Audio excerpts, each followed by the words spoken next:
Let's show you how they lined up with that random draw. We mentioned Michael Annett. To his outside, that road course guy, now turned 3-time oval winner, Austin Cindric. Row 2, familiar faces, Justin Haley, 11 car, and Harrison Burton in the 20. Check out row 3, Kaz Grala, that rotating seat in the 21 this year falls to the young man from Boston, and Riley Herbst, the Las Vegas native, in the 18. Chase Briscoe, one of the big two, and Brandon Jones, winner of the last race on the series, that back at Kansas. Row 5 will look this way. Noah Gragson from Las Vegas and Daniel Hemrick, another rotating seat. He jumps in the Junior Motorsports number 8 for Road America. Ross Chastain, the Florida watermelon farmer, he'll drive a 10-car super fast today next to Allgaier, who we've already explained needs a rebound. Row 7 looks like this. Brandon Brown just above the cut line going for the championship, and Jesse Little from North Carolina. Stephen Light and Ryan Sieg in row number 8. They'll be trying to stay on track and make their way forward. And then row 9 looks like this. Jeffrey Earnhardt, always good to have an Earnhardt in the show. He'll take that. And Jeremy Clements trying to work his way into the playoffs just below the cut line coming in. Jade Buford, road course expert, coming in here to drive one of Johnny Davis's cars today. And Mike Wallace, also in a Johnny Davis Motorsports car, making another start after Indy earlier this year. Alex Labbe got penalized this week, but he'll try to recover from that. And that was from a little testing that NASCAR didn't approve of. Josh Williams in the 92 car from Florida. Row 12, 23rd, 24th starter, Andy Lally, the veteran road course racer, in a good ride from Our Motorsports this year. And R.C. Anderson, another driver who made it through the Indy Lights ranks to come and race on this track in a stock car. Row 13 gives you Bailey Curry and Joe Graf Jr. in the 08 car. Row 14, 27th and 28th starters today, Scott Heckert, a guy who's had many road course races, and Cody Vanderwall, his very first one was 2 races ago at the Indianapolis road course. Myatt Snyder trying to make his way into the playoffs in the 93 car, and Josh Bilicki made his first Xfinity Series start here, just making phone calls saying, hey, do you have a place I can race? Chad Fincham will drive for the 66 team today, and Kyle Weatherman will drive the 47 back in row 16. Row 17 looks this way. There's the Dinger all the way back starting 33rd, and Vinnie Miller to his outside in the 5 car. 14th row, there's Jesse Awuzie, sometime commentator for us here on NBC, sometime racer. He'll make his first Xfinity Series start. And Tommy Joe Martin's driving a car he owns and maintains. 19th row, all by himself, Preston Pardus, a good road course racer who this year is driving the 36 car for Mario Gosselin. He'll start all the way in the back. He'll make a lot of passes this day, I can tell you. So, Jeff, we see this every week on the sighting lap. They come down pit road here. What's everybody checking? Everybody's looking at tachometers just to get their pit road speed, to make sure that all the tachometers lined up correctly so that information is given correctly. And I think a lot of people will think, well, why would pit road speed matter with the pit stop rules? Well, they do matter, because if you come down to pit under green, you want to shorten it as much as you can, right? And we will see people pit under green, so you got to be careful not to get lax in speed on pit road, because that penalty could be really big, and it's not something you want to make happen today. Parker? Well, Jeff, there's a couple things going on here. One, NASCAR is actually going to send all the teams their time down pit road. Once they come down this and get done here, they'll all get an email of the exact time that their car took to roll down through pit lane, so they have an idea of that. And then also, many of the teams told me, the big key here is not speed as much as consistency. They want them to just be consistent so that they can factor that time in appropriately down pit road. So it's a little bit different of a game than what we normally have, with the speed being the factor. Here it's just about being consistent and making sure, as you said, you're not too fast.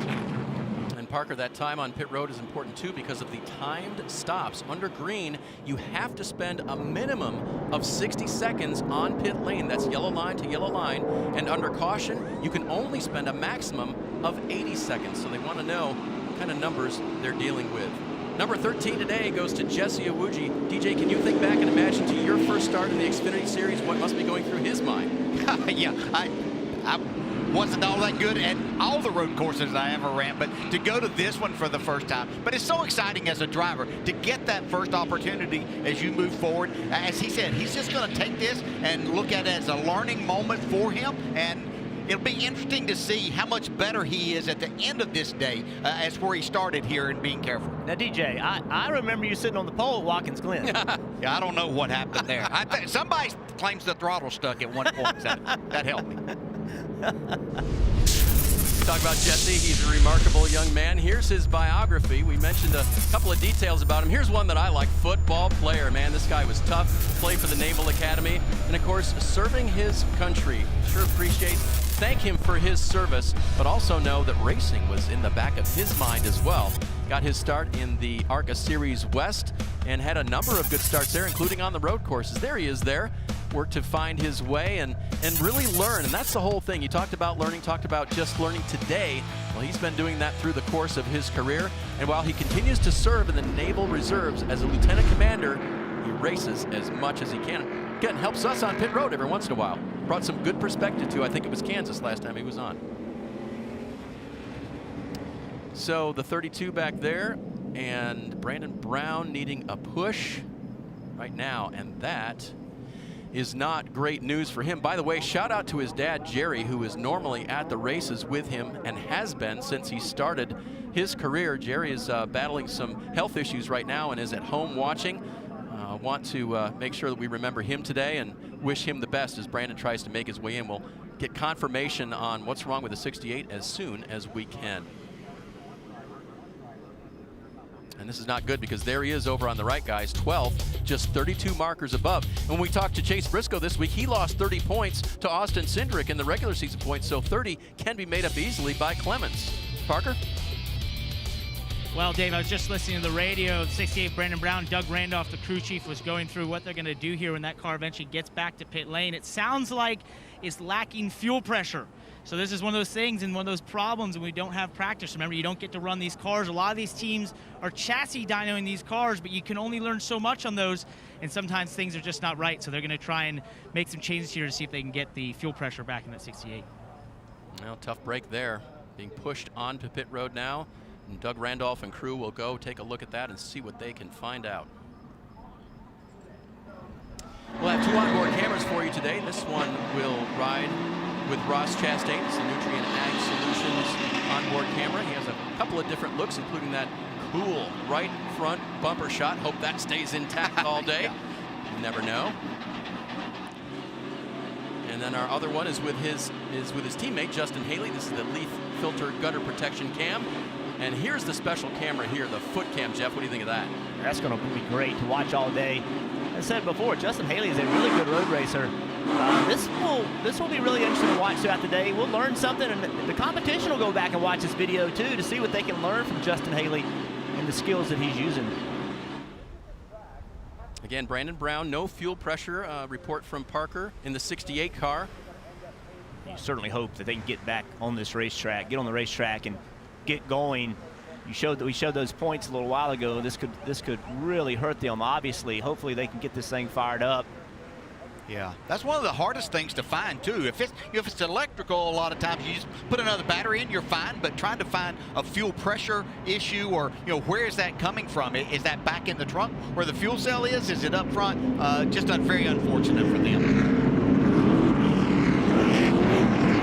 So the first race of a doubleheader on NBCSN coming your way now. The NASCAR Xfinity Series from Road America later this afternoon, Michigan International Speedway. And the first of a doubleheader there for the Cup Series. They will go this afternoon and on into the early evening from MIS. One thing I want you to look at real quick is the inexperience on the inside road. So you look behind the pole sitter, you have two drivers that have never raced here before. On the outside road, there's a lot of experience. So will this outside lane be able to take advantage of that? All the way up the hill, big elevation change to come to the start-finish line. The black and white car, Michael Annett, he is the pole sitter. He has to get to the line first. The yellow car of Austin Cindric, he cannot beat him to the line, but he's going to try to beat him to turn number one as we get ready for action here at Road America. The NASCAR Xfinity Series is green.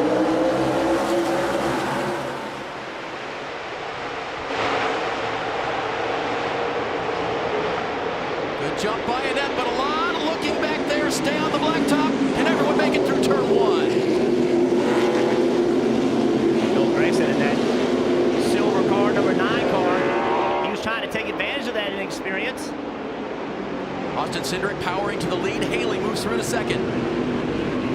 And normally as a driver, you have a good idea of what to expect from your brakes. Do you have everything lined up properly as to what you want? But they have no practice, nothing. So they only go off of past experience here. And now they're getting ready to come to one of the highest braking areas that there is on this track. Whoa, locking up the tires. That is Riley Herbst in the 18. He keeps it off at the back end of the net. But we talked about the fact that you can't just change tires under green. If they're damaged, I mean really damaged, NASCAR may allow you to replace the damaged tire, but you can't just come in and say, I flat spotted them, I need new ones. Yeah, flat spot's just going to cost you 2 laps if you have to change those tires under green. So these drivers have to keep that in mind throughout the afternoon. Riley Herbst was here yesterday in a Trans Am car getting some lap time. And those Trans Am cars, they rank completely different than these cars. Maybe just overshot it just a little bit. Yeah, that turn where he smoked him, Chase Briscoe told us that the difference between a GT car that he raced here a week ago and this car was 300 feet further into the turn in the lighter GT car. This one you have to back way off early. Yeah, it was impressive that Riley Herbst was able to do all of that. I don't think he hurt the tires there, but then not to run over someone else as you're trying to get that car slowed down or to get in wheel hopping and spin yourself out. A lot of dicing through here. Oh, that blue car is Chaz Gralla. He gets to the inside, Chaz does, of Michael Annett. Michael Annett just trying to woe it down, getting the turn too wide, 2x2. Yeah, Chaz Gralla ran great here, finished 5th here last year. Only his 2nd race of the year. He tries to take advantage of these opportunities, so you know that he's going to be really aggressive here this afternoon. And he's driving that RCR car. Ralph Chastain getting aggressive. No surprises there, trying to jump on the outside. Cascott, driving that RCR car. RCR has been really good at this racetrack. Right, former winners here always bring the good equipment. And Chastain now moves, remember, Chastain, Haley, and Allmendinger, they have a partnership with RCR, so their car's prepared right next door and get a lot of technical help from them. It's the 74 of Bailey Curry. He's got trouble. Heavily smoking now. He is off, heading toward the final corner, turn 14, so he's just up there in 13. Yeah, that's not very far off the track. I didn't think so. So he's going to be right there. This is probably going to bring out a caution here. He was 30th when he pulled over. See Michael Annett going backward a little bit. The road course is not his forte per se. Doesn't want to be losing too many spots early on in the one car. As now Chase Briscoe and that black 98 gets through. Yeah, but you also don't want to get overly aggressive here and think that, I've got to make it up here. I can't lose too many spots. This is, even though we say 45 laps, it's short, it's a long afternoon around 4.5 mile run.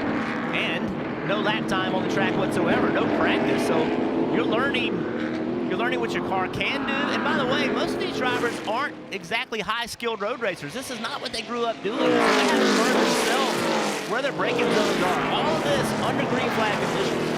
I was thinking too, if I'm a Nets crew chief, would I be wanting to save a little fuel here and maybe open up my strategy opportunities since I'm not one of the quicker cars?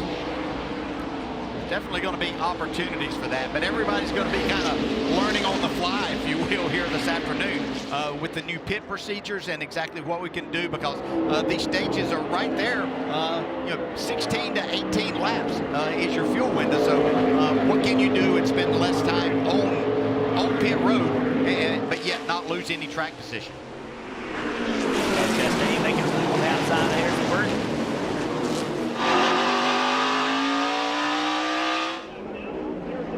Curry's car is still stuck there, and that is going to bring out a full course caution. Yeah, bad spot to be sitting right there as they come up over the hill. Right, drivers exiting. You can see him there before they bolt back around and set up turn 14. The right-hander, that left-hander, just a little flip. A little surprised just off the line. I'm sorry, a little surprised NASCAR let it go that long before throwing that caution. Oh, and Tommy Joe Martins has had trouble in the 44 car. Damage and a tire down on that one. Well, caution, had trouble for Scott Heckert too, all over the place. We'll come back to Road America, set up exactly what happened to Curry and everybody else in Wisconsin.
NASCAR Drive is your live race day companion. Follow your favorite drivers all race long with our high-definition in-car cameras, or select an alternate camera angle to see more of the action. Watch throughout the broadcast and select from up to 8 different cameras, or watch 4 at one time with multi-camera view. Visit NASCAR.com/drive or download the NASCAR mobile app today. Under caution for the first time at Road America, the Henry 180 contested over 182 miles, actually, so don't forget that in your fuel calculations. Bailey Curry was stopped on track, and then Scott Heckert had issues. Tommy Joe Martins had a left front tire go down. It all seemed to happen at once there, guys, but they combined it into one caution. So. They did, yes. The leader, Austin Cindric, he took the lead into turn 1 over Michael Annett, the pole sitter, and has led every lap since. Justin Haley, Ross Chastain close behind. And our man AJ there in the 16 has made his way up to 20th position. It'll get a little more difficult from this point forward, but he made a lot of passes there in a short amount of time. And again, with no qualifying, these were set up by random draw, and that 16 car does not have a lot of owners points, and so it was not able to select in the upper groups, so AJ had to start 33rd. Has already made up 13 spots. So NASCAR's called this a quickie yellow, meaning they're just going to come on open pit road for one lap. So what that means under these new rules is you can only do one thing, meaning you can only put tires on or put fuel in if you're going to pit. You can never, in any circumstance, put fuel and tires on. So they have, under the caution, they'll have a maximum of 80 seconds to get it done. That's rolling down the 2,118-foot yellow-to-yellow pit road and get your work done. Now the 18 car, we mentioned Riley Herbst, the yellow stripes there. Yep, he's going to go to pit lane here. They can do one or the other, as Jeff said, and make adjustments. And as long as they stay within the time limits, here maximum of 80 seconds, they're good. The question here is, if he wants to change those flat spotted tires, NASCAR has to approve that. Oh no, he can change them now because it's under caution. Now. Yep, see? That's why we're doing this.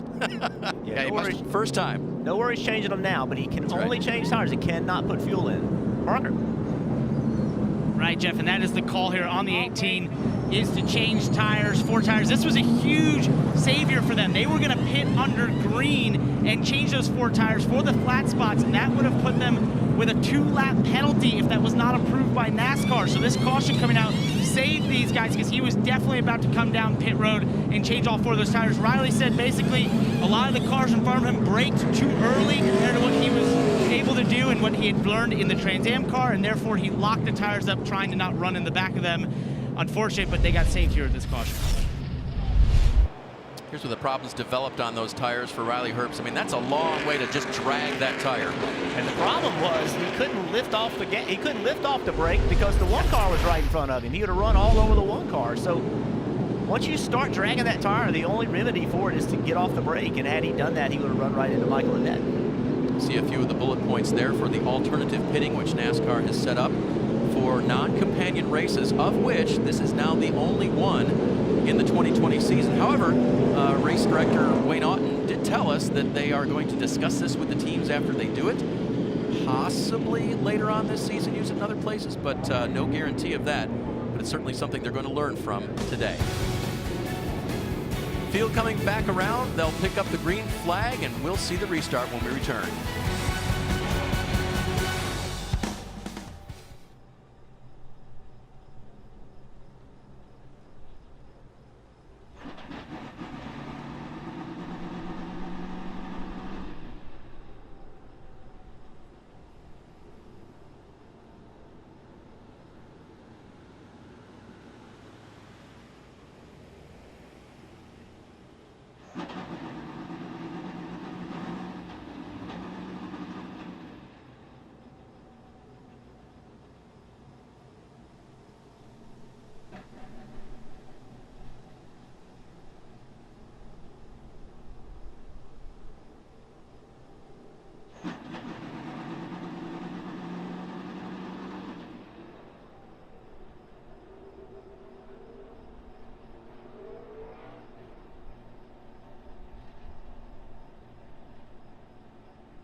NASCAR on NBCSN is brought to you by Credit One Bank, the official credit card of NASCAR.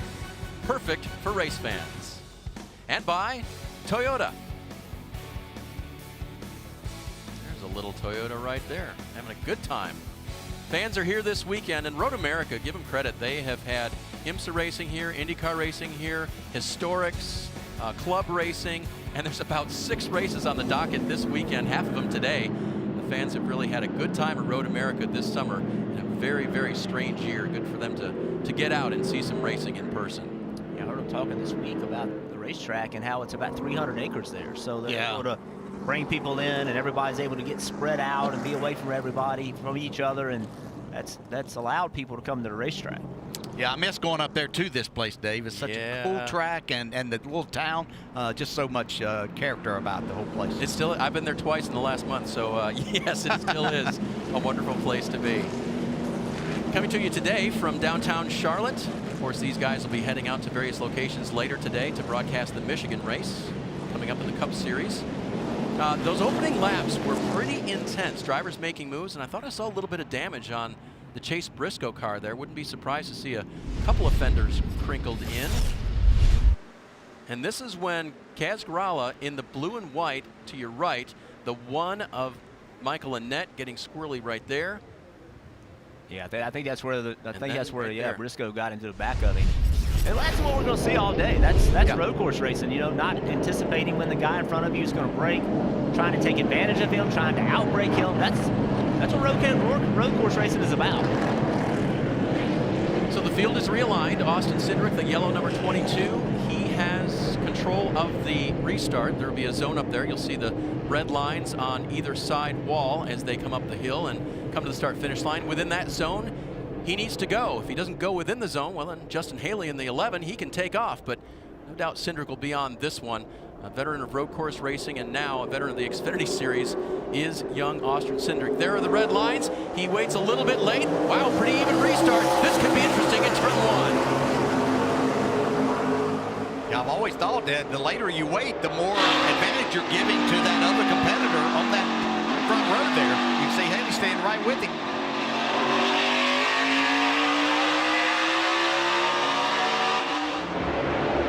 See that great view from Ross Chastain as his teammate Haley now slots in behind race leader Austin Cindric.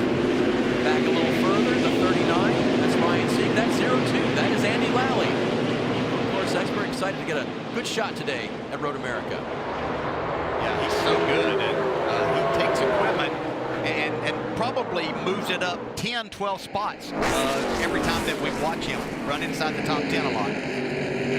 Turn 5, the left-hander hard braking downhill and then uphill to turn 6. A quick left-hander and then a quick flip right in turn 7, heading down toward 8 in the carousel.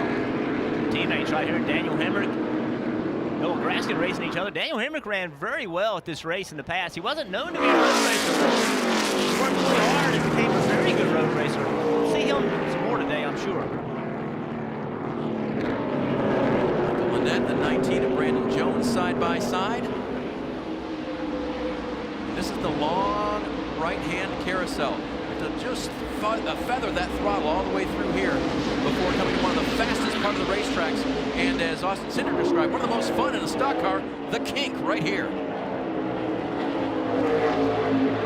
Yeah, that's a part of the track these drivers tell me. It really gets your attention. Of course, the stock cars aren't quite as fast as some others that do race there, but it still is very tough, mainly because of you add the speed and how narrow the tires are during that through that part of the course.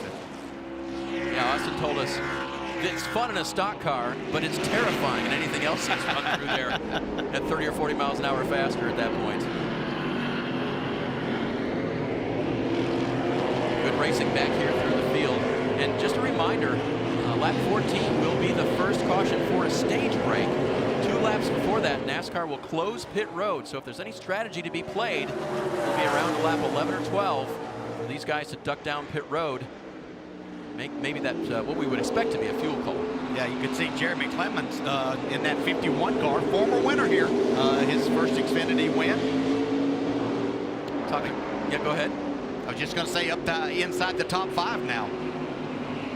talked to Clements this week about his chances this weekend. They're always good. But that's the road course car that ran here last year and was an upgrade from the one that he won in. Very confident coming in here of his abilities and what they've got in the 51. Does such a good job. And they do not have the type of funding that some of these other teams have. Don't have the type of staffing that they do. Oh, Briscoe, big trouble under braking. I don't know how he saved that car. But he does, getting a challenge from Clements, but does not lose a ton of track position. That's going to stack everybody up, though. Yeah. What happens is somebody has a problem, then everybody catches, and now everybody's trying to outbrake the next guy getting into the next corner. Look at what it's done. Look at it's brought everybody into this race. And then he flat spot one of those tires right there. That was heavy braking for just a split second, but it only takes a split second to lock that up, and then you've got real problems. See what happened to Chase Briscoe. Again, he's coming downhill. Elevation change of, I think it's 55 feet from 4 to 5, or 3 to 5. Oh my goodness. He dropped the right rear tire off into the grass, DJ. Yeah.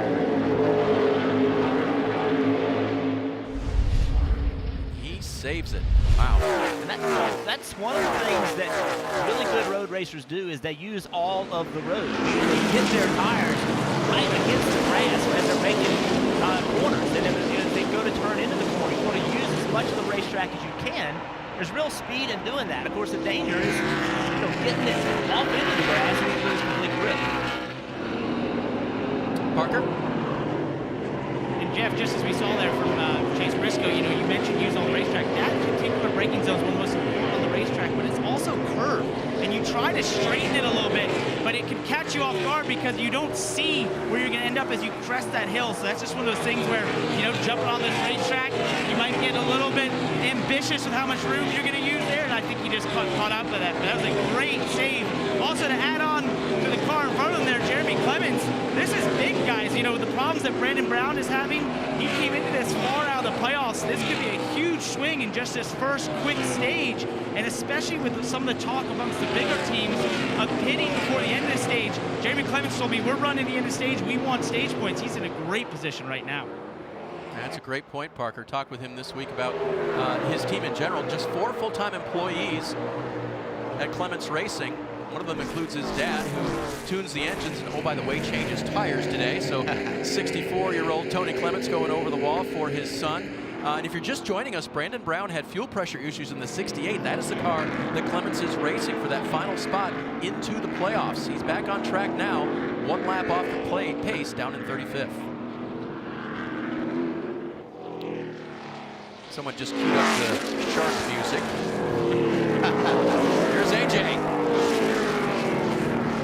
Yeah, this is quite a run that he's made up, trying to get past Justin Allgaier here for that 10th spot already. And DJ, not a scratch on the car that I can see. That was what he talked about in the pre-race, was he thought he could get up through there, but he was afraid about damaging his car, but I don't see any damage whatsoever. Looks good, drives fast. This very fast part of the course known as the Kink will follow Allgaier, and with a good run off of there, down to a heavy braking zone in Canada corner. See if he can get inside the 7. He's there.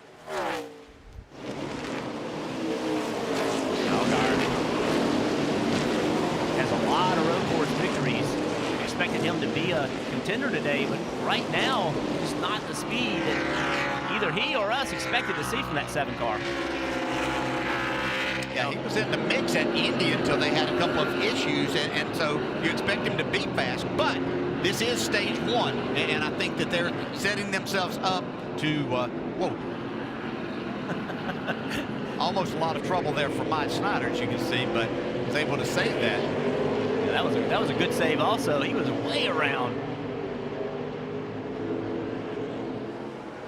Something we need to go back and talk about. Parker Kligerman talked about some of these teams may pit under green. Oh, look at that. That's Heckert. That is Heckert. Problem. Trouble for the 8 car down the front straightaway. And if he's going that slow now, he's either got to turn right here and take it to the garage or go all the way back around. He's going to pull over and be off track. NASCAR is probably going to be forced to throw the yellow here. See if we can figure out what happened with Heckert. No, he was already slow here. Look at that. Riley Herbst pulling out to pass. Parker. Yeah, Daniel Hemrick just came across radio and said that it blew up. He said going to a left-hander, the oil pressure went crazy, and then it went away and the engine quit. So I think this might be terminal for the 8 car there. Really unfortunate, Daniel. He was really looking forward to this road course. Loves this place.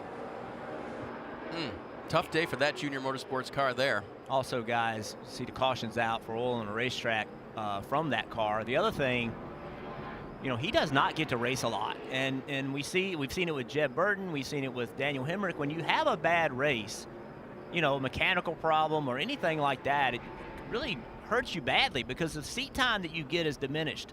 And all these other guys race every weekend, and it's a big disadvantage. So unfortunately for Daniel, only on lap 7 to have a problem. Lap 7 to have a problem. It hurts him in more ways than just in this single race. Halfway through stage 1 at Road America, second caution of the day. They'll attend to Daniel Hemrick's car. The field will reset for green flag racing.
Welcome back to the Henry 180 from Road America. You see Daniel Hemrick hopping out of his race car.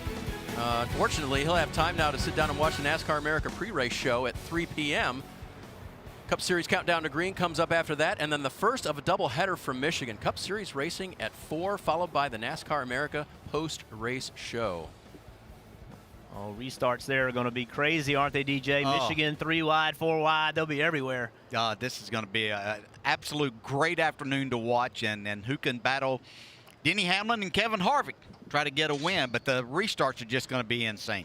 DJ, we're going to send you over to NBC Sports Charlotte to be with Krista and Brad Doherty. And, of course, Burton, we're going to send you up to Charlotte Motor Speedway, where your friends Junior and Rick and Steve will all be waiting. This is a good day. I get to watch 2 races. You do. Again, big disappointment for Daniel Hemrick. He claimed over the radio motor issues, has sent the 8 behind the wall, and you saw him pull over just past the exit of pit lane. And that brought out the second full course caution of the day. All right, so they're heading down the back part of the course here. Jeff, they're working lap 9. They've completed 8. The stage is 14 laps long. Can you do any math that makes sense to pit here? Well, for the gamblers, the big gamblers, they could pit right here. And, you know, if you pitted here, basically what you would have left to do would be 2 runs of about 18 laps. And remember, the thought would be to put fuel on only, right? And then come back under caution and just do tires, right? And what's the advantage of doing that? Well, if you don't do that and you put under caution and do fuel, then you got to come back and do tires. Then the guy that only did tires, he starts in front of everybody that pitted twice. So trying to minimize your time on pit road, the number of pit stops that you have under caution, that would be the idea. But it's pretty early right now. The only thing, DJ, is we are hearing that there's a lot of rain in the area, and the tires are ready, the rain tires are ready. So, you know, the fear would be that you would pit and then it would start raining, and then you'd have to come back and pit again and put tires on. Well, you said this decision was for the real gamblers out there. So trying to figure all of this out, be a weatherman and a gambler, and what's going to be best for your driver and put him in the right situation. I think somebody will come and will make that happen at this point in time. Guys, I have some news. What sometimes comes before the rain? Don't say it. Yeah, I'm afraid there's been a lightning strike within the 10-mile radius of the track here, and that is going to stop activity. So that discussion, we'll have to wait until we can get rolling again at Road America. So those cars will be brought to pit road. We'll have to go onto the red flag here for 30 minutes. So that is going to give us a chance to set up the day, set up the afternoon, tell a few more stories about the 37 drivers who started today's event. By the way, that's one more than typically would have started in 2020. The fields were reduced to 36, and managing director Wayne Otten said, well, we just want everybody to play right now. 37 showed up. We're going to let 37 race, which I think is a great way to go. It's not the first time they've done that this year, but they are over the limit by 1, and that is okay with race fans and racers alike. You mentioned that lightning, that means they're going to come down. It'll be a red flag situation. And what that'll do is that'll give the driver and the crew chief and everybody involved even more time to think about what they're going to do when it goes back green. You know, it'll go back green with only maybe 4 or 5 laps left in the stage. Mm-hmm. And who wants to get stage points versus who wants to get track position, you know, for later in the race. And that's a decision that every team's going to have to make, and they're going to have some time to think about it. We already mentioned the situation of Jeremy Clements, started the day 32 points below the cut line. And he wants stage points. Currently running up in 5th position. And he has a chance to get 6. Yeah, I think for someone like Jeremy Clements, I think it makes the decision rather easy as to what he's looking at, understanding the entire situation here. He needs as many points as he can possibly get. And they see the little bit of cleanup there from the fluid left by Daniel Hemrick's car before he pushed it back to victory lane. That's on pit exit, so you want a little bit of traction right there. There's 2 different philosophies on the point situation, right? So if you're Austin Cindric, you know, we know how many stage points he has. You get stage points by winning races and winning stages, right? So those are playoff points, rather. So he has those playoff points because of what he's done in the regular season. What does he want to do? Does he want to put himself in position, the best position to win this race, which, by the way, also gives you 5 playoff points, right? Yep. So it's a decision you have to make. That's not the same thing Jeremy Clements is trying to do. He's trying to get overall points to try to make himself be in the top 12 to transfer into the playoffs. So it's 2 different philosophies based on what you've done in the regular season. And what makes it interesting, though, Dale, for me, is Cindric and Briscoe. There's a tight battle for the regular season point championship. Yep. So, and there's a lot of points for being the regular season champion. So those guys have a tough decision to make right here. Yeah, that's 15 playoff points. Yeah. Whichever one gets that would be 10 if they do end up 1 and 2 there. So you're right. There's some real decisions to be made here. I think with a driver that's as skilled as Austin Cindric in this, I think he can play the game of trying to go win this stage, which is not, that's the 1 playoff point. But getting those 10 points going towards the regular season championship, I think may be in their best interest.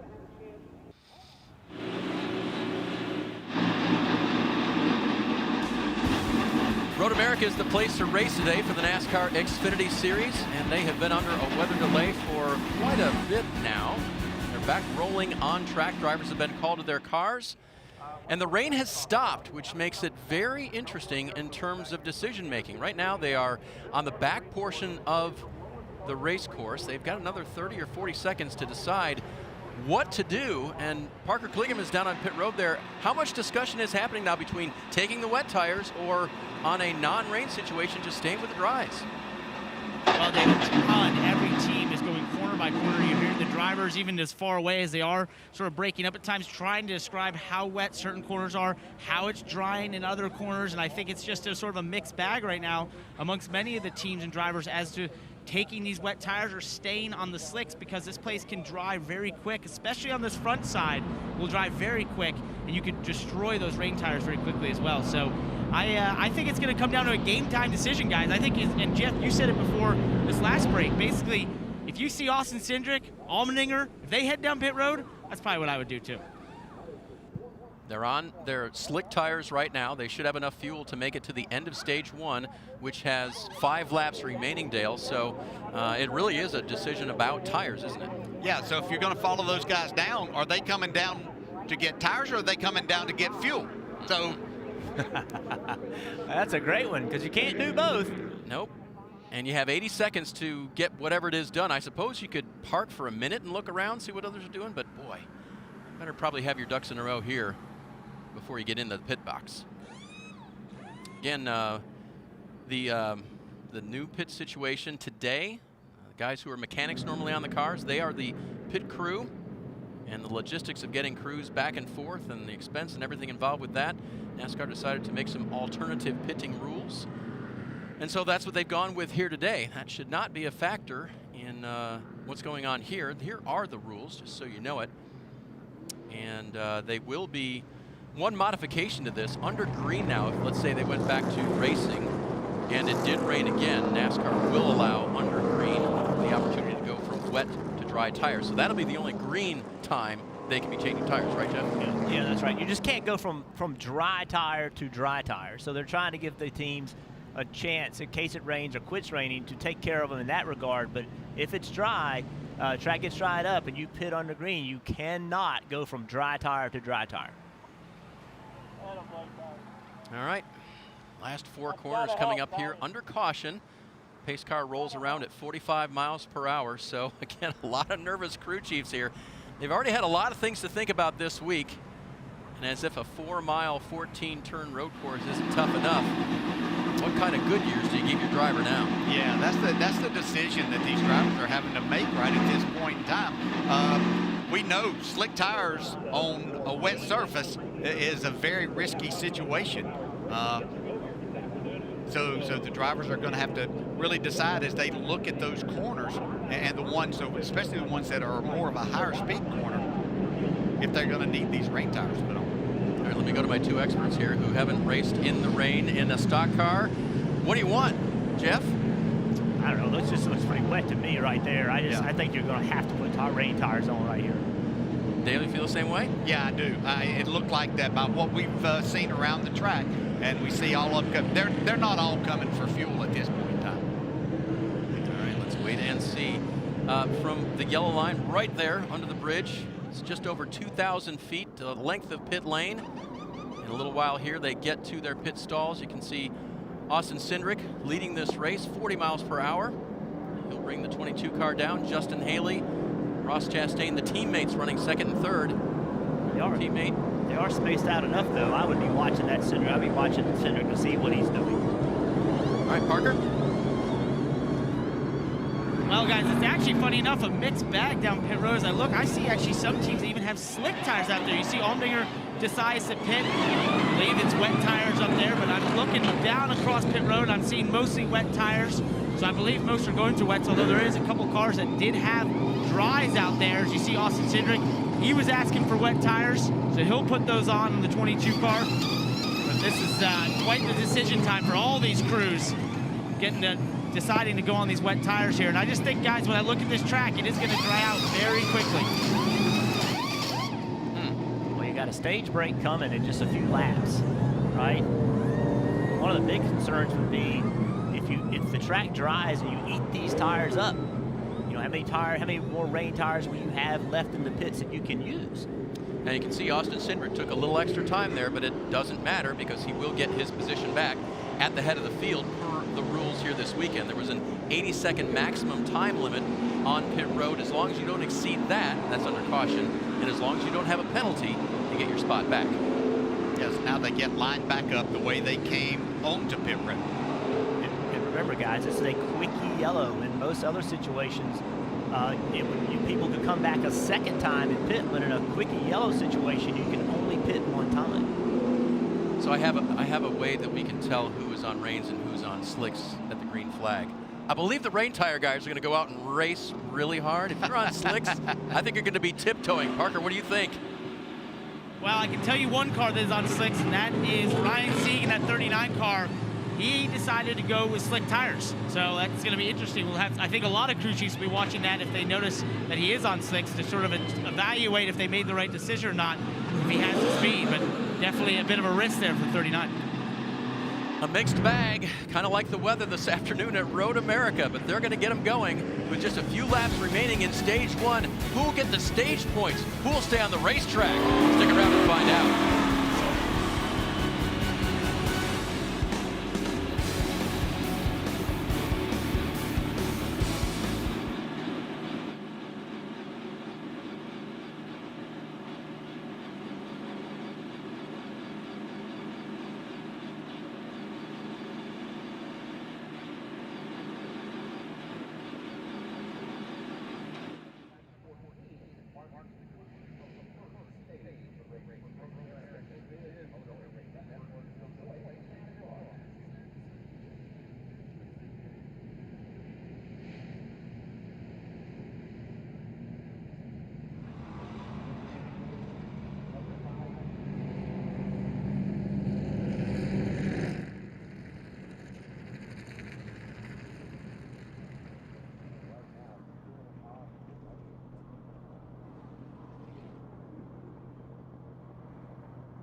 Make sure that's right. Who's Chad?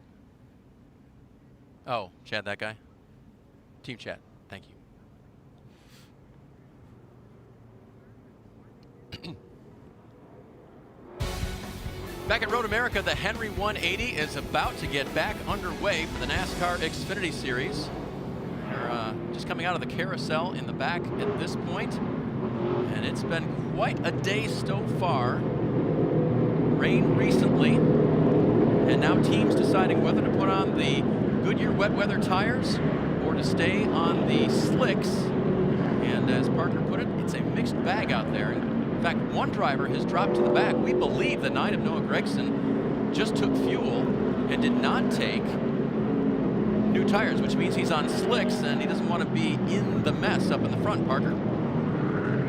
correct, Dave. They took fuel only on Noah Gregson's car, so he is still on slicks and therefore trying to protect the car for these last couple laps to the stage end. All right, giving up stage points, but staying on the slicks. Dale, we were talking in break, one reason why you might want to run the slicks in case you need both sets of reins later, right? Yeah, I'm sure they're looking at the radar and thinking that might be what happens in the latter stages of this race.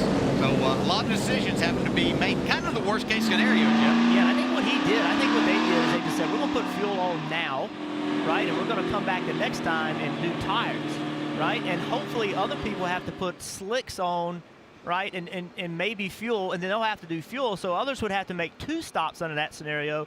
This team would only have to make 1 and then be able to start in front of them. That would be the idea. Now, if it keeps raining and you have to keep rain tires on, that strategy probably won't work for them. Lot to keep in mind here this afternoon. Alternative pitting instituted by NASCAR today. The drivers and crews have to keep up with the rules. The announcers have to keep following, and we're going to come back to green here as they're going to crest the hill and go back to race. And we know that race leader, the yellow 22 of Austin Cindric, he is on rain tires.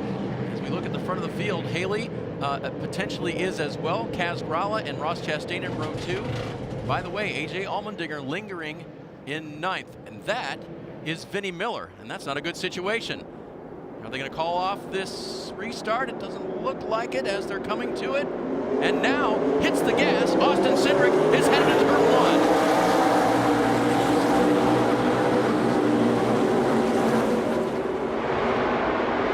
1. Careful now, the racing surface covered in water. You can see the spray. Who can make it through turn 1? Haley's obviously on rain tires. Yes, the front cars, you can tell they're racing hard in the rain at Road America.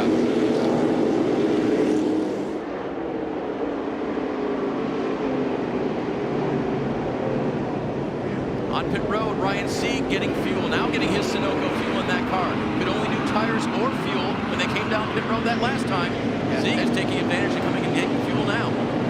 Cindric lost the lead there down in turn 1. Justin Haley was able to get by him there. Ross Chastain was on the move too. Caution right here. Caution is now out. It is for the 5 of Vinnie Miller, whose car is stopped in Canada corner.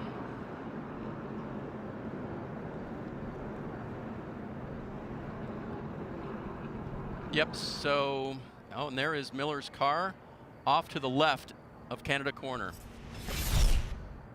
And you can tell there's definitely a big failure right there. That car was on pit road for a long time. They were working with it in various areas, but yep, that is not a good sound. Vinny is now done for the afternoon, it would appear.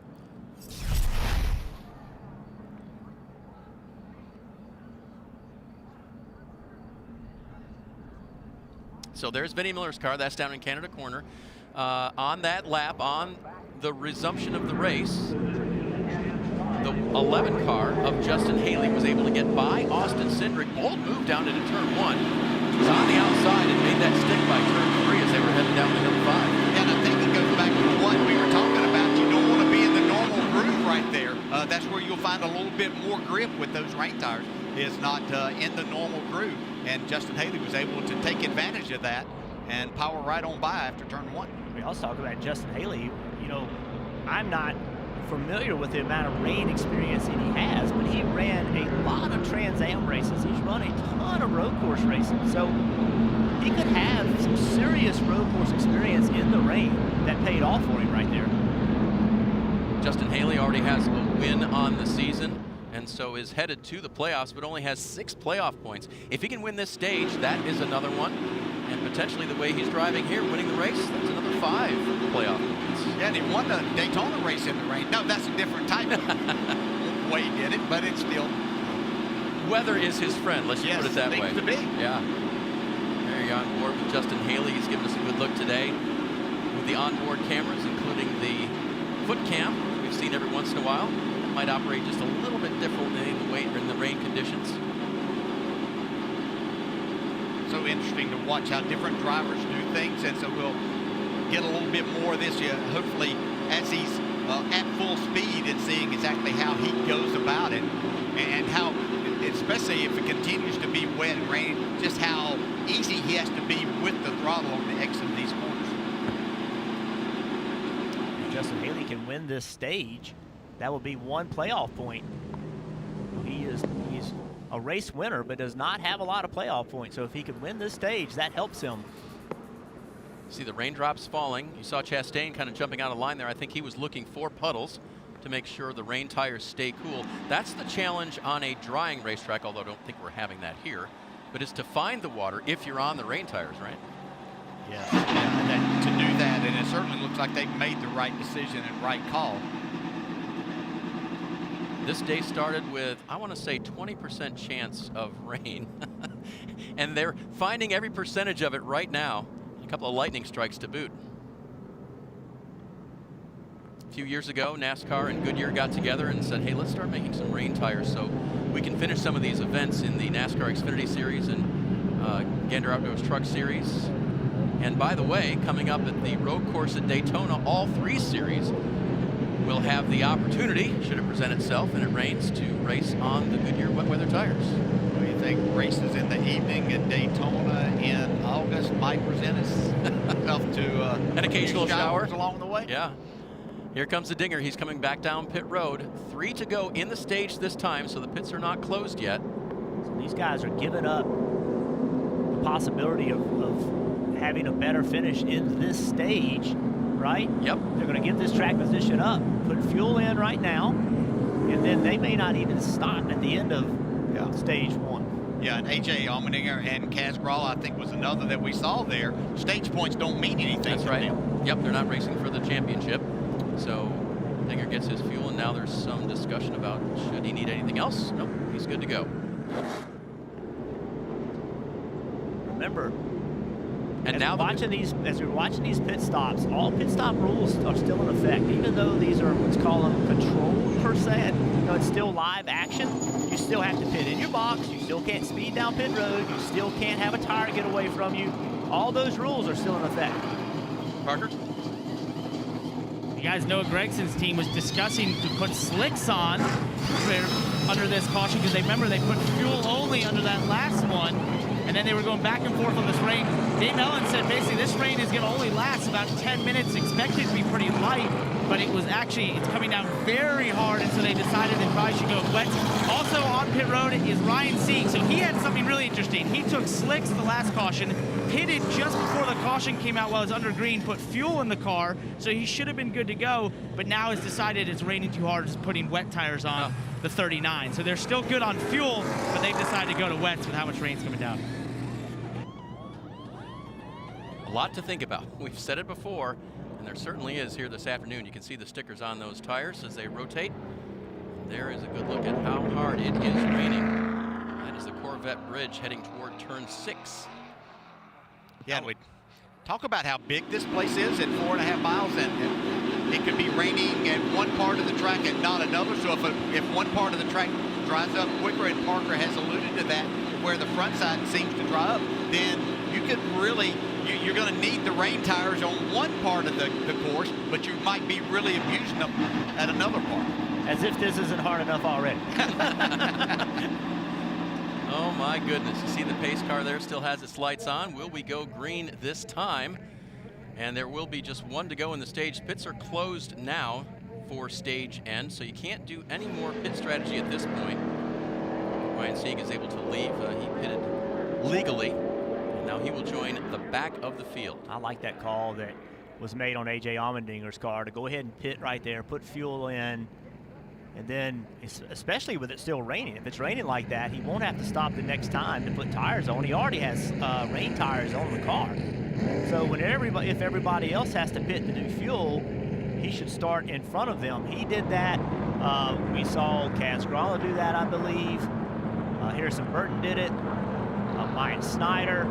Several people that may have that same strategy. Brandon Jones.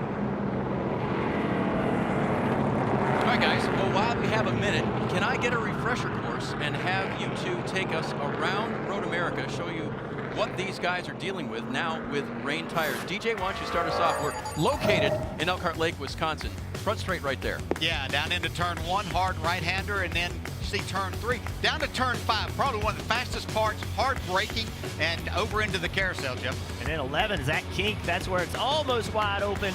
down to Canada corner, and then a very sharp last corner, turn 14, head to the start-finish line, and a major uphill climb going to that start-finish line. Another look at turn 1 here. We saw how Austin Cindric was forced down to the inside based on where he started, and that one of the reasons why Justin Haley was able to get around him. And then here's the part you talked about, DJ, downhill hard braking. Yeah, and to the left there, and we see a lot of times, especially on these restarts, it's easy to get jammed up right there. A lot of contact we see. If you're going to get some body damage, it's usually right here in turn 5. Canada corner, one of the last hard right-handers, Jeff. Yeah, that's a good passing zone because of that long straightaway that leads to turn 12. See that sand trap at the end of it? That has caught quite a few cars as well. Now that first lap by our graphic, that was obviously on slicks. That was fast. Yes, that was going. Yeah. And before all the road course enthusiasts start texting me, emailing me, Canada corner, I'm sorry, I caught it turn 12. I know that's, I'm not supposed to do that. Now it's like called in Wrigley Stadium, right? I think Don't if do you that. miss it, I think if you miss it, you head straight off toward Canada's. Got that name, but I could be wrong. All right, there's the front of the field, and the car. Well, let's see. There's Haley. Car on the right. Now he'll be on your left. White and black 11. Justin Haley. He'll be the restart control car. Although I don't know if control is an operative word here coming to green this time. We'll see how they do heading down into turn 1. No, but he has chosen the lane that he was in the last time, that he was put there because Austin Cindric was the leader. And he'll have the advantage of being able to fire off just a tick before his competition if he does it right, and then set himself up for the outside of turn 1, which in the rain should provide just a little bit more grip. Lights are off on the pace car. There's only one lap to go in this stage. Top 10 drivers receive stage points. That can get you to the playoffs. Jeremy Clements, we mentioned, is just below the cut line coming in. He is 7th. He is in line for 4 stage points. 1, 2, 3, 4. Yep, 4 stage points right now. He'd like to grab a couple more if he can. That white and red 51 next to Justin Allgaier. A few other drivers who are going to try to grab him away. BJ Allmendinger, we saw him come down pit road and pit. He's going to line up about 18th right here, full of fuel and on rain tires. And everybody behind him, they also pitted. So they're really all waiting for stage 2 and what it presents. They don't want to wreck right here. That's basically their goal, is to avoid the wreck. And put into that list, I believe, also Kaz Grala in that 21 car. He also came down pit road. But AJ does want to stay in front of Kaz Grala and Harrison Burton and a few of those others. He doesn't want to give up any track position because he anticipates being the leader when all of this shakes out. Here they come, slowly up the hill at pace car speed. They'll fire off until they get just almost to the start-finish line. There's a restart zone indicated by the red markings on the wall either side. You can see the rain is coming down as they're right on board with Ross Chastain. Haley, the leader. Austin Cindric in the yellow 22, second place. Here they go, down the long straight into turn 1 at Road America. Cindric with a great jump this time. Can he grab the preferred line? No. Haley is going to stay there and try to keep command of the race. And look at Chase Briscoe. Briscoe started back in 6th position, I believe, and now has cycled all the way up to 2nd. Stage points here. Well, the visibility issues. Good battle right there, Briscoe and Cindric. How do these guys in the back see? Look at that. A lot of spray. Just a little bit of help from that windshield wiper. They do have defoggers in there too, but man, at these speeds, here comes Justin Haley. Something to note, that 16 car Allmendinger, he gave up a lot of spots right there. 51 of Clements now getting gobbled up by a couple of cars. Instinct to the outside line here. Oh, here comes Andy Lally. Andy Lally in the 0-2 making up ground. Yeah, he knows how to get the job done in these conditions. Yeah, keep an eye on Andy Lally. He's really good at this racetrack, driving good equipment. And Josh Balicki in the black 99. Driver who, oh, and he's gonna barely hang on to it right here. Nice save. Yeah, that's a great save in dry weather. Yeah. You know who was happy about that save? Jeremy Clements. He was about to use Jeremy for a block right there to avoid going off the track. Oh, 3 wide down into turn 8. Careful now. It's a 6 car. Jade Buford, lots of experience. on road courses, not afraid to take it fast in the rain. He's going to stay on the outside in the carousel.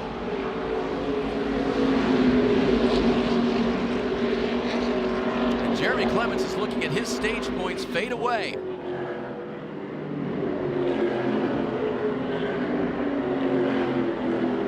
Through the kink, usually high speed, now very carefully tiptoeing through as every driver. Oh, right there. Careful, Jeremy. Look at Justin Haley doing a really good job. Gapped himself some. Cindric has got by Briscoe. Final lap of stage 1. Final 4 corners. Buford, a nice save there. Keeps it righted, and here come the leaders. Haley's going to get his stage points, it looks like, if he can negotiate turn 14. All important, heading on to the longest straightaway. And up the hill he goes. 10 for him, plus a playoff point. Austin Cindric get 9 points, and Chase Briscoe, who gave up a lot of points to Cindric last race, is going to come home third in this stage. Well, a tight finish right there. And back in the battle for the person the teams that pitted last, Harrison Burton. He was able to get in front of all those other guys. He possibly will be the leader if he doesn't have to pit. So that was I wonder if Allmendinger was intentionally going slow back there, trying to save those rain cars or something. He gave up a lot of spots. Yeah. And Jeremy Clements ended up 11th and out of the stage point picture. There's Haley. He won stage 1. Find out who wins stage 2 when we come back to Road America.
I don't have any way of getting information on Balicki. I got his phone number. I'll text him. Text him. Shoot him a text. You need to know.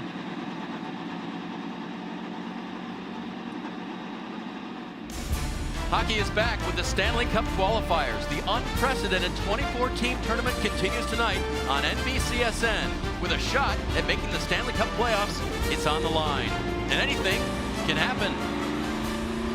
Sounds like our race today. Yeah, already been some upsets in the playoffs too. So in the first round. All right, the stage 1 points we mentioned, critical.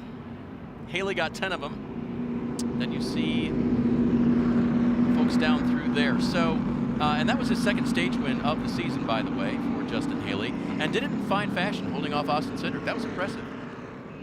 Yeah, he did a great job. You know, for a driver to know how hard he can push it, especially into that turn 1 and then turn 3 and turn 5 so quickly, because they're all a little bit different there. 2 rights and then a left. Did an outstanding job.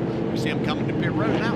All right, so at the stage end, NASCAR will give the teams 2 opportunities to pit if they want to, and not lose position if they follow all the rules, which we have shown you throughout the day. Someone we may have missed, the 99 car, Josh Bilicki. There he is, that black car stayed on the racetrack. Yep. I actually think he is going to be the race leader That'll be when a all this cycles back around. really cool story. So a lot of these drivers did one or the other when they came down pit road most recently. Let's head down to Parker. Well, guys, yeah, we'll see most of these cars do fuel only here. Is what you would do, because if you were to take tires under this caution, you would do it first, because you could help or fix a lug nut if you had an issue on your second stop when you came back to do fuel. The 22 car of Austin Cindric is pitting out in second place. He's doing fuel and a track bar adjustment. Same for Chase Briscoe. Fuel, track bar adjustment, and adjusting some damage that he had on the front end there. Now they'll sit here and wait for that minimum time, guys, and then eventually they'll pull away.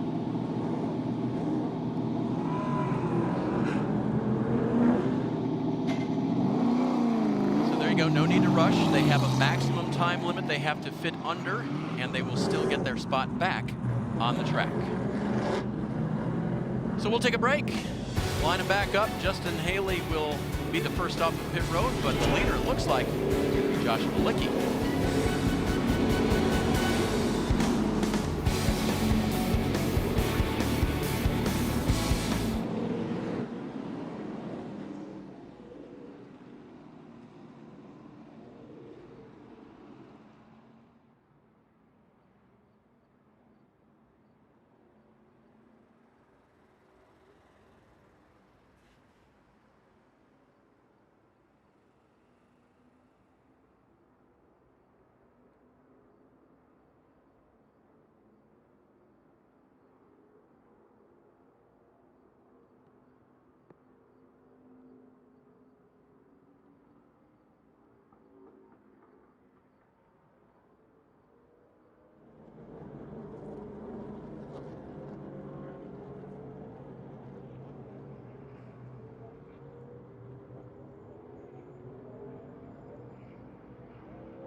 NASCAR on NBCSN is brought to you by Credit One Bank, the official credit card of NASCAR. Perfect for race fans. Race fans with umbrellas today. They got a suntan earlier today, but it's been mostly rain recently. At the end of stage 1, saw some interesting strategy. The front of the field is now going to be drivers who have already pitted a couple of times. They've got fuel and tires. And Jeff, we saw guys who needed one or the other stop during that caution. You know, these guys gave up an opportunity to get any stage points at the end of that first stage when he had hit it. The other guys stayed on the racetrack, and remember, Justin Haley was leading the race, and he came down pit road. Everybody didn't come down pit road. Obviously, he's going to start in front of him. Justin's going to restart somewhere around 16th, 17th in that range. That's how much track position he's given up to get that stage win. And I think it was worth it for him, right? That's a point going into the playoffs. Cindric and those guys, you know, I don't know that it was worth it for them. I'm sure they stayed out to try to get that stage win. But when they didn't get it, I wonder if they wish they would have gone ahead and played that strategy to keep their track position. Yeah, I think if you look at the regular season points champion, though, Cindric and Briscoe, they finished right behind. So Cindric basically picked up one more point towards that. So maybe they can say that, hey, if we would have pitted, that would have put us behind in that situation. A lot of different ways to look at it, a lot of different strategies. And while we're talking about the strategy and the modification of everything, now we see it's still raining, but during this stage, if they need to come in under green, the only time they can change tires under green is they could come in and go back to a slick in that situation here without getting a penalty. Alternative pitting, keeping the brains working on top of the pit box. They're the crews, they're willing to do whatever. Send me over the wall, I'll help out.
Live of NASCAR puts race coverage and live in-car cameras at your fingertips. Unlock premium content today with a free trial to get access to driver and team radio communications, enhanced telemetry, and an ad-free experience. Search NASCAR in your app site, in your app store, or visit NASCAR.com/mobile.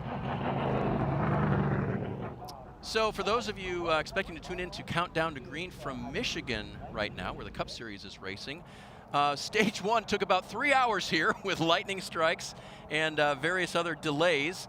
So we just want to let you know that Cup Series racing will follow us when we finish up here at Road America.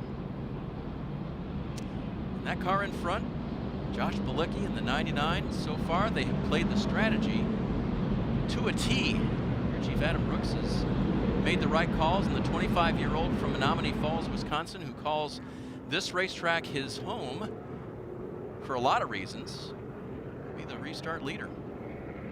Josh is a fun story. He's a racer at heart, started club racing, spending a lot of his own money, then realized he could train people how to race on these road courses and make money, and that helped support his racing habit. And one year, Xfinity was coming up here, and he saw some to-be-announced drivers on the entry list, and so he started calling and direct messaging people, got Victor Obika to give him a shot in one of his race cars. And since then, it's been Josh Bilicki in the Xfinity Series. He's had a few Cup Series starts. Been a nice living the dream story for a guy that just likes to go and race. Yeah, and credit him doing a really good job on that last restart of getting himself through traffic, and of all of these cars that pitted before, and kind of the same strategy, and he drove his way up there inside the top 10. DJ, how about that white car starting next to him? That's a powerful car right there. Yes, it is. Yeah, Harrison Burton going to be right there with him. And we saw Harrison there. We got a few shots of him in that last little run. And you could see him knowing exactly where to be on the racetrack and doing what he knows how to do and figuring this out kind of as he goes. His dad, Jeff, told us earlier that he had not raced in these kind of conditions, but he's getting a lot of information here quickly, Jeff. Yes, he is. Learning under fire. Row 2 team cars, Preston Pardus in the 36, Alex Labbe in the 90 car. In row 3, AJ Allmendinger and Myatt Snyder. And as they get ready to head back to green here, reminder, this is the start of stage number 2. Points will be awarded again in 12 laps. And then stage 3 will commence, and they'll go for the checkered flag, the big trophy, and the big check. Field all lined up, and now Bilicki bringing them to green as he crosses under the bridge. He'll get to the restart zone, put the power down, and see what he can do.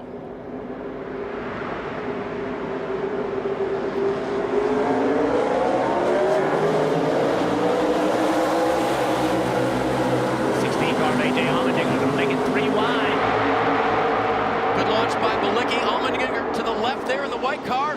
Has to get back behind the 36 of Pardus. Pardus will take command of second. Harrison Burton trying to hang on. Here comes Noah Gragson around the outside. Oh, really loose right there with Pardus.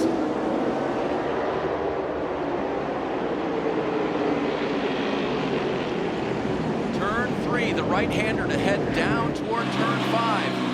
A lot of elevation change here. A lot of speed to be picked up. A lot of car control by Haley. Listen to him, Dale, completely out of the throttle, trying to get the rear tires to hook up. What a great shot. We talked about the visibility before. Well, look at this. Cannot see more than 3 cars in front of you. Out of the throttle way early to make sure he gets this over 3,000-pound stock car wound down into the left-hander turn 5. Yeah, and it's got a lot of the faster cars and the cars we saw up front mired back in traffic right now. And who's going to be that driver that makes the right moves and can work their way back towards that top 5? Josh Williams, that blue car back there, the 92, also up in the mix. And Brandon Brown now in the 68, up in the front group as well. He had problems at the early part of the race, no fuel pressure, barely got the race started, got the free pass, is now back racing with the leaders. This area of the racetrack looks really slick. Yeah, and it might not be all that slick, but it has that factor where you see that new pavement of looking really slick, and so that gets your attention as a driver. Preston Pardus, why is he challenging for the lead in that 36 car right there? Well, he's really good on the road courses as well. He's a driver, young driver, second generation. Dan Pardus' dad raced in NASCAR for a number of years, but Preston has made his way in club racing, like a Mazda Miata, small cars like that. A couple years ago, they got an effort together to race their own car, and now he's challenging for the lead at Road America. Good battle for the lead. You got to be careful under braking in these wet conditions. Pardus maybe with the preferred line coming around here. Bilicki trying to hang on. They're still side by side. The yellow car back there in 5th. Myatt Snyder, 4th actually, still battling for the lead. Myatt Snyder with a lot of road course racing experience over in Europe. Bilicki will have the inside line. Will Pardus have more grip on the outside in turn 14? Bilicki holds him off.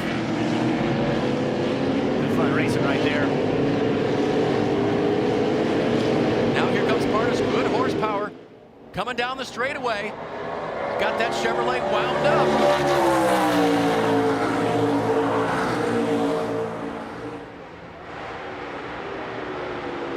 Gregson waiting in the wings there in third. And then you mentioned the yellow car of Maya Snyder.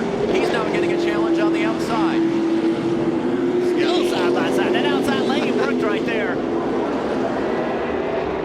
Gregson did a great job on that restart of getting himself. He was really, really aggressive, which is not surprising with him, but he made it work to his benefit this time. Got himself up there in third, so getting ready to challenge for the lead. Saw the yellow 22 of Austin Cindric shoot through there. He's making his way back through. There's the orange number 7 of Justin Allgaier. And now a little bit of a lead for Josh Bilicki pulling away.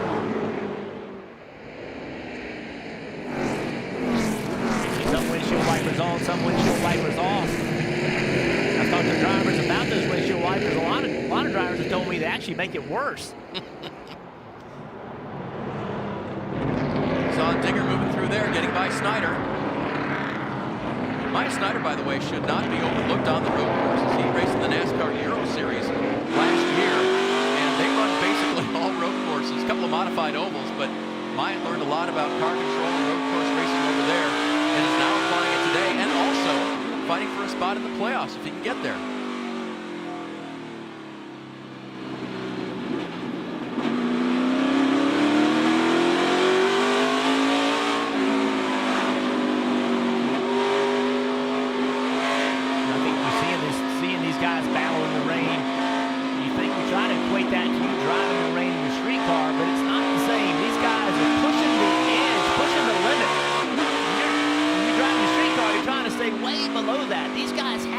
On the edge in order to make speed. I just love this view right here. Listen to the throttle, how early he has to lift. That is so much earlier than he lifted in the dry conditions, obviously. And just how much they have to work the throttle and to fight that temptation of just slamming the throttle down and trying to exit the corner as quickly as you possibly can. And oh, by the way, your sight is pretty much diminished here. Muscling their way around the car. Who was that? I couldn't quite tell who they were muscling their way around. A couple of tire marks left on the side of that one.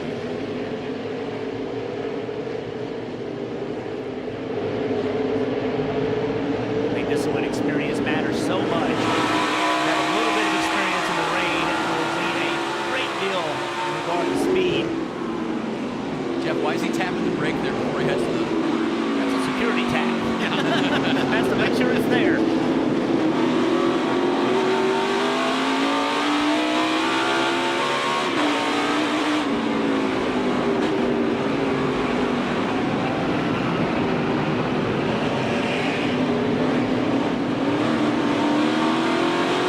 not battling.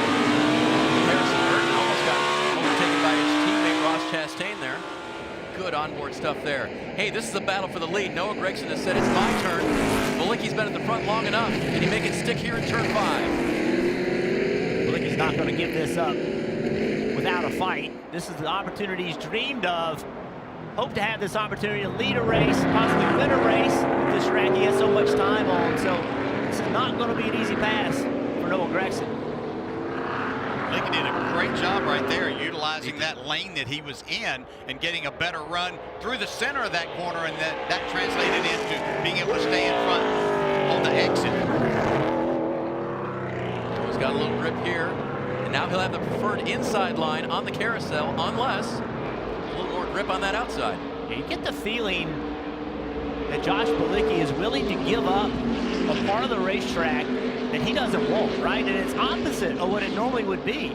Normally, you know, that 9 car of Gregson, he was in the inside lane. That's where you'd want to be, but it's almost like Bilicki's willing to give him that. Give him that inside lane because he wants that second lane because he thinks it has more grip. Meanwhile, Alex Labbe saying, if you two are going to discuss this much longer, I'm going to come on through the Canadian, heading down to Canada corner. Can he make a pass?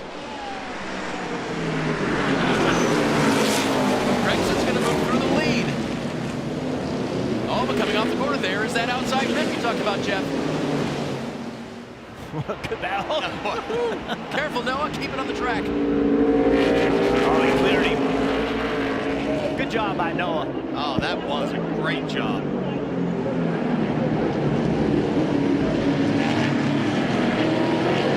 He's not done.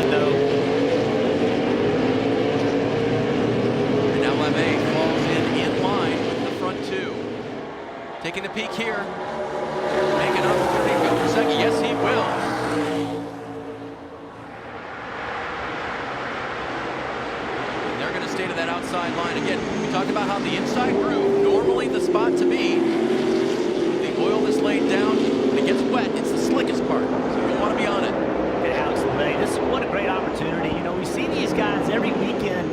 LeBay, Malicki, Parnas, those guys, we don't see them up front on ovals where, you know, their cars aren't quite as good as some of their competition. They don't have quite the experience that some other people have as well. But here they are at a place where they're comfortable. And you can see they have talent. You can see they have driving skill.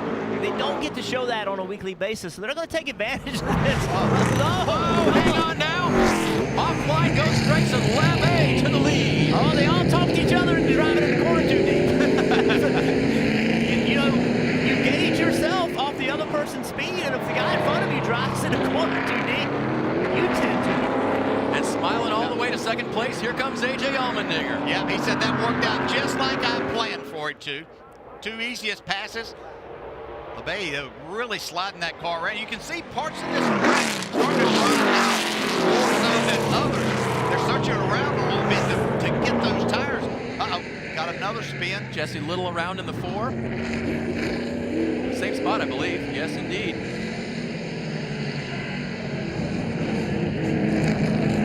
So what I find out interesting about LeBay in the lead is that car owned by Mario Goslin, prepared by Mario.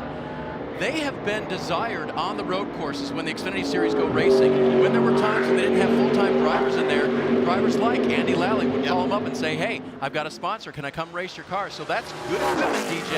And they're proving it again today with a regular driver. Yeah, they do a really good job of getting these cars prepared for these drivers that have a lot of experience at this type of racing. And it really shows up well. And this rain, you can see what a great equalizer. But then you've got the equalizer of an outstanding road racer in A.J. Allmendinger in any kind of vehicle. I get the feeling A.J. Allmendinger's been riding. I get the feeling he's just taking care of his car, taking care of his tires. Remember all those spots he gave up early when he put these rain tires on, and now he's just sat there methodically made laps, let other people make mistakes, and here he is with an opportunity to battle for the lead. One thing people don't give A.J. Allmendinger enough credit for, in my opinion, is the amount of experience that he's gained in his career. He is a smart racer at this point in his driving career. You give him a fast car, and he will put it in the front. Car prepared by Colleague Racing. They have 3 cars in the event. Matt Colleague, who owns Leaf Filter, sponsors the cars on a regular basis, put a lot of money and a lot of time into building a shop right near Richard Childress Racing. They have a technical alliance. This year they've been showing the strength that they now have, building those teams, gathering personnel, and saving a few races for guys like Dinger who can bring it home. In fact, he won it on oval earlier this year, took home the checkered flag in Atlanta. Yeah, and of course that made him feel really good, but Matt Colleague and he's done a great job of coming in to see AJ making this pass now.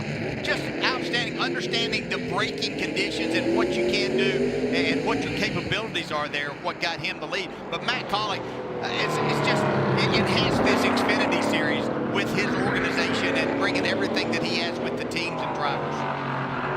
LeBay not giving up halfway through stage 2. Parker, what are you hearing on pit road? Well, guys, we might be seeing the great equalizer, otherly known as rain, going away here. You see the track starting to dry out. These teams are seeing that as well. So all these teams that are on wets are allowed to pit under green to go to slick tires. So we're expecting to see cars starting to come down pit road in the next lap or 2. A lot of the radios are lighting up saying, I'm ready, bring the slicks on. So here we go, guys. Great information, Parker. Remember the rule today under alternative pitting from NASCAR is that you cannot change tires under green. They amended that once the day showed rain to say that if you want to go from the wet weather tires to the dries under green, you can do that, or vice versa. So Noah Gregson getting out of shape a little while ago and losing the lead to Alex LeBay. Oh, wheel hopping big time. Oh yeah, you could see that with the right rear. Great job of saving that car. See Josh Balicki right behind him. LeBay, he was about wrecking before Noah. Another angle of it there, and Alex LeBay says, I'll just peel away here. I mean, how many times have you seen that, DJ, where one guy drives in the corner too deep, the next guy follows him, the next guy follows him. Yeah. And sometimes, especially as the leader, you're glancing in the mirror to make sure that nobody's trying to dive under you in one of those high braking zones to try to take advantage of that. And all of a sudden, you found yourself just driving a little bit further than what the conditions will allow, and you find yourself in trouble. See the drivers over next to the wall there trying to find water for those rain tires. Yeah, I think, Jeff, I'm thinking correctly, they would really like to be able to run this another 5 or 6 laps before they make that pit stop to make sure that they can put on the slicks at that time, and then at the end of the stage, they would only have to pit one time for the fuel to get them to the end of the race. Yeah, I think that's, look at that. See the little bit of damage on that 11 car. Not sure if that's the side skirt that's got tore off of it. It's contact right there. Wow, got to the corner a little better than Cindric. Now it's going to power by.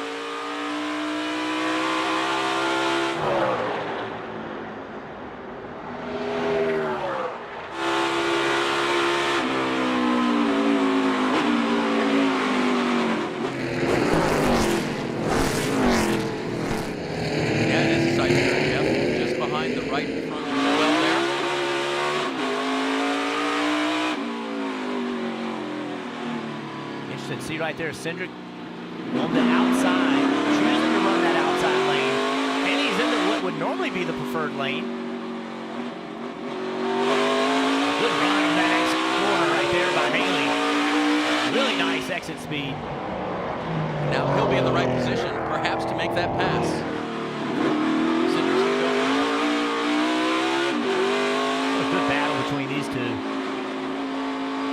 Good, clean, hard racing. The Xfinity Series where drivers are making their names, still ascending to the Cup Series if they can get there someday.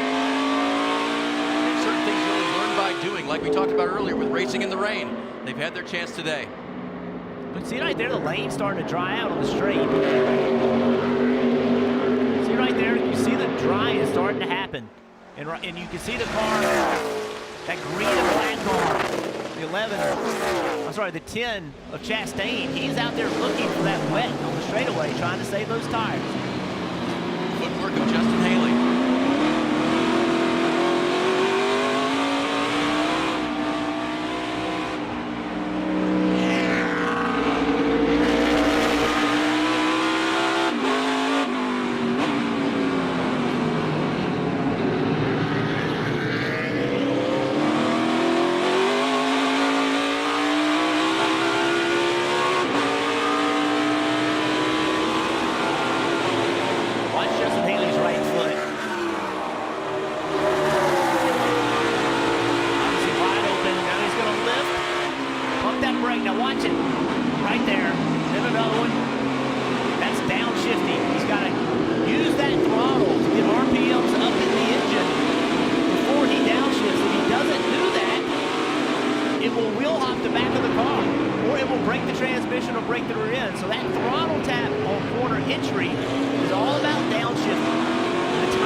So he'll tiptoe his way around, but that's still 24 miles he's going to put on those tires.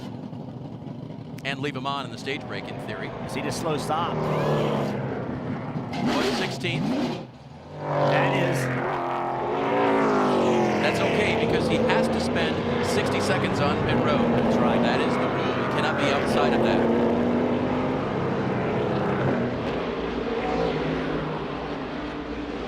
Teammates battling. They both gotten by Austin Cindric now. Lost Chastain, yeah. Good speed. They were racing like this was a battle for the lead. That was highly entertaining. Well, I was going to say, it is in their hearts, right? Yes. Drivers do love the entertainment factor. Yeah, well, it's a spot, and every spot is a point. That's right.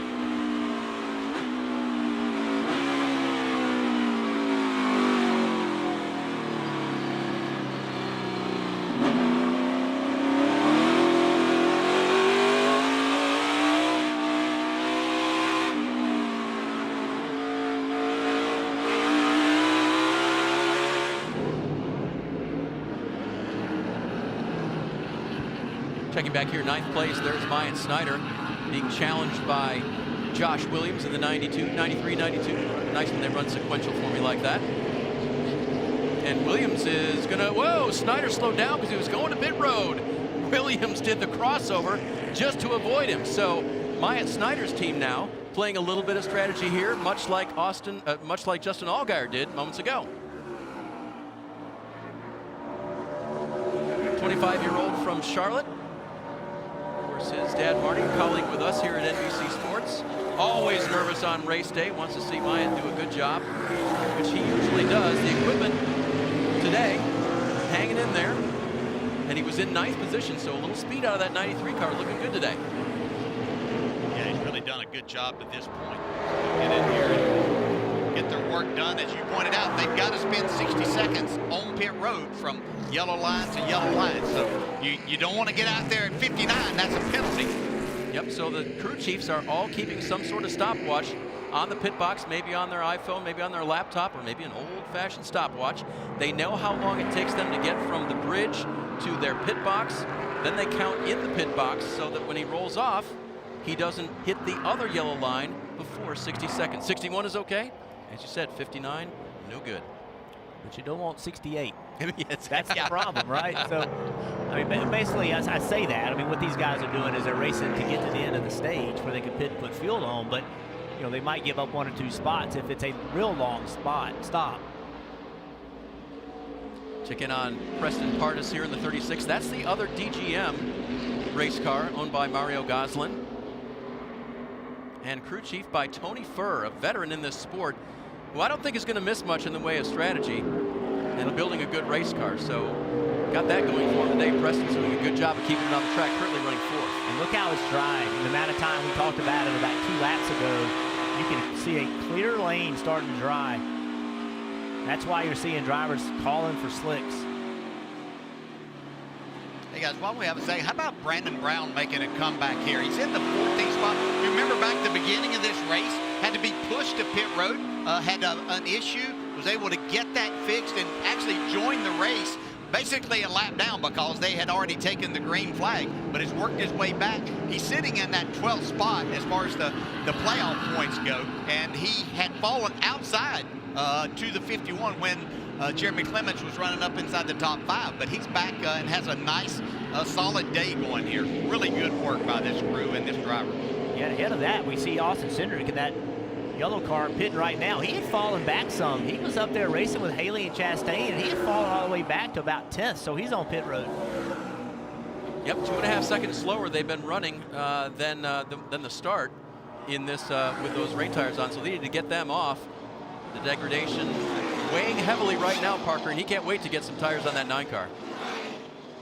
Yes, he wants those slick tires. They were talking about it about 5 laps ago, so they've gone way further on these than maybe they wanted to, just staying out there on those wet tires, but they will put 4 slick Goodyear tires on Noah Gragson. Staying there with Austin Cindric, you see pulling in ahead of him. They're going to be putting slick tires on here as well. And remember, they'll come under the stage brake and do their fuel, and that should allow them to go to the end. So they'll want to treat these tires nicely over these last couple laps, take care of them.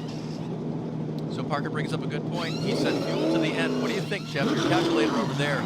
Can these drivers now who have pitted here, do they have enough fuel to go all the way, the final 4 to go in this stage, and all the way to the end of the race? Yeah, with cautions, you know you're going to have, most likely you have enough, but it's right on the edge. Pretty big chassis adjustment there, too. And would you do that if you're going from wet weather to dry weather setup? Maybe change a little bit for Austin. I don't think so. You can see trying to get rid of grip with those tires, leaving pit road. I think you're getting ready to see pit road really full right here. Next lap, and see, all right, so come on, Jesse. Jesse cannot get out of this sand trap. All these guys that just pitted on the green will have a major advantage. So caution will come out. And everybody else that hadn't been on pit road, they'll end up having to pit twice here. That is off of turn 3. Jesse Little stuck in the gravel trap. Of course, that gravel trap is there to avoid high-speed, inordinate exits that end up in the barrier. And it's caught Jesse like it's supposed to, but often this is what happens. You get axle deep in it. Yeah, it's dug in there. There's no way he's going to get out without some help. So caution's going to come out. If you're anywhere near pit road and you aren't worried about a stage finish, you need to be hitting pit road right now. They just have to get across the white line that shows them they are committed. And I'm looking, I think Alex LeBay has jumped to pit road. You see these guys hitting pit road. They're being told. Yep, there he is. And more. So this is the old, boy, if I could figure out when the cautions were going to come out, yes, I would pit right before that. And we think, based on where Jesse Little is, that that's kind of what's happening. So you see Preston Pardus here, the 98 of Chase Briscoe. Jesse has made no progress in that sand trap. NASCAR's doing everything they can not to throw the caution because they don't want to put people in a bad spot, but danger in that is somebody having trouble and actually running into Jesse. Harrison Burton on pit road. I call it a sand trap. It's a gravel trap, obviously.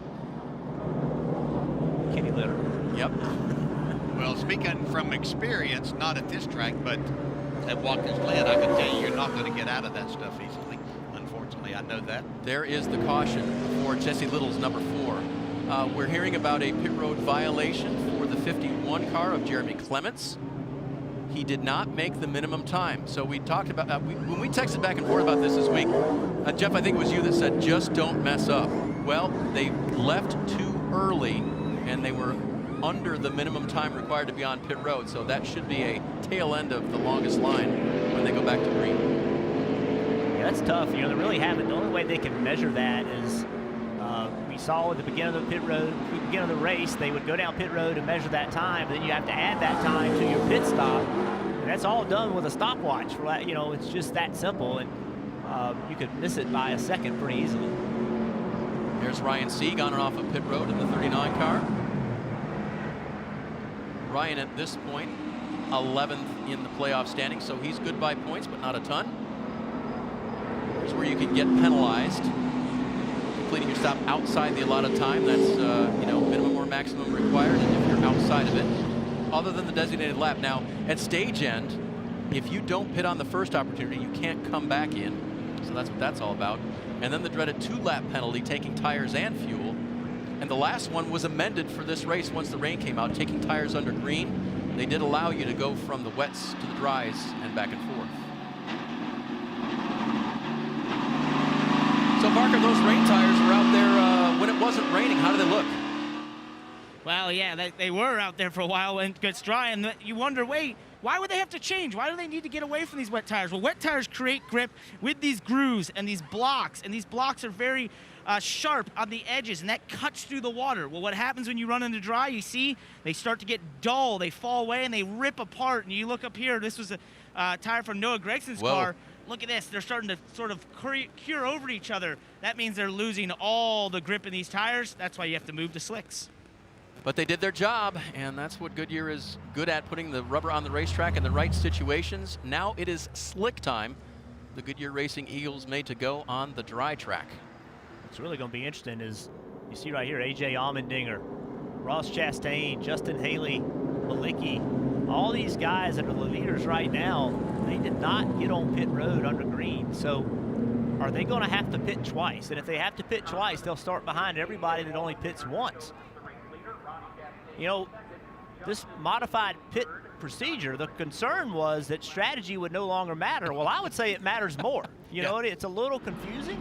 It can be a little confusing, but the crew chiefs want the ability to make a strategy call. You don't want to take that away from racing, and it's not done that at all. If anything, it's made it even more important, the strategy that you can play. Those guys that have pitted, Jeff, they've put some laps on their tires, and we know that tires really make a difference here. So will these guys that are going to have these tires later on, is that going to be enough of a difference for them to come back? You know, I don't think so, because I think everybody was probably smart enough to just ride around and not hurt their tires. And then we saw some people pit right when the caution came out, so they essentially don't have any laps on their tires. You know, if you pitted early, the goal was simply to hope this happened. Hope you get the caution and then get to the stage in. So I don't think that they've hurt their tires.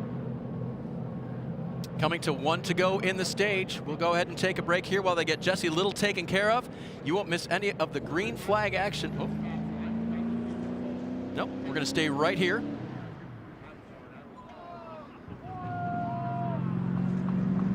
And the tow rope has come off of the 4-car of Jesse Little.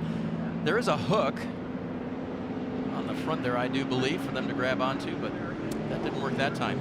Lower left, you see Cup Series racing from Michigan coming up. Green flag scheduled now at 5:02 Eastern, so stay tuned for that. Part of a doubleheader weekend at Michigan International Speedway.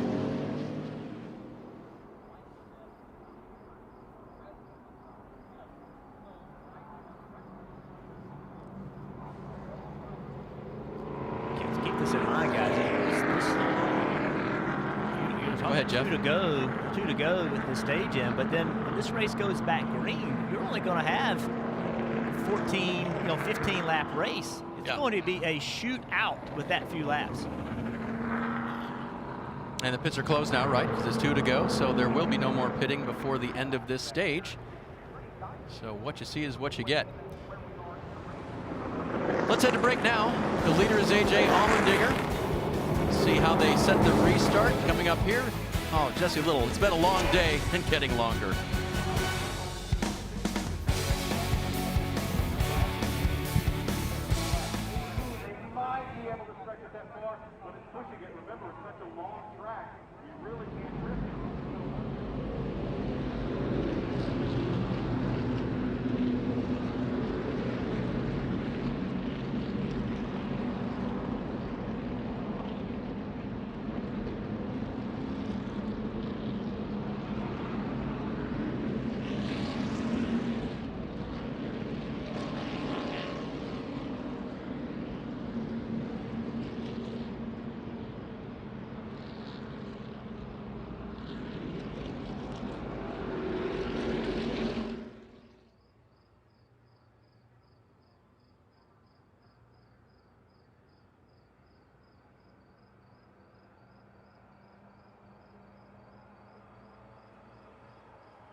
That is the news, though. What report Parker's got. That's sit. Oh.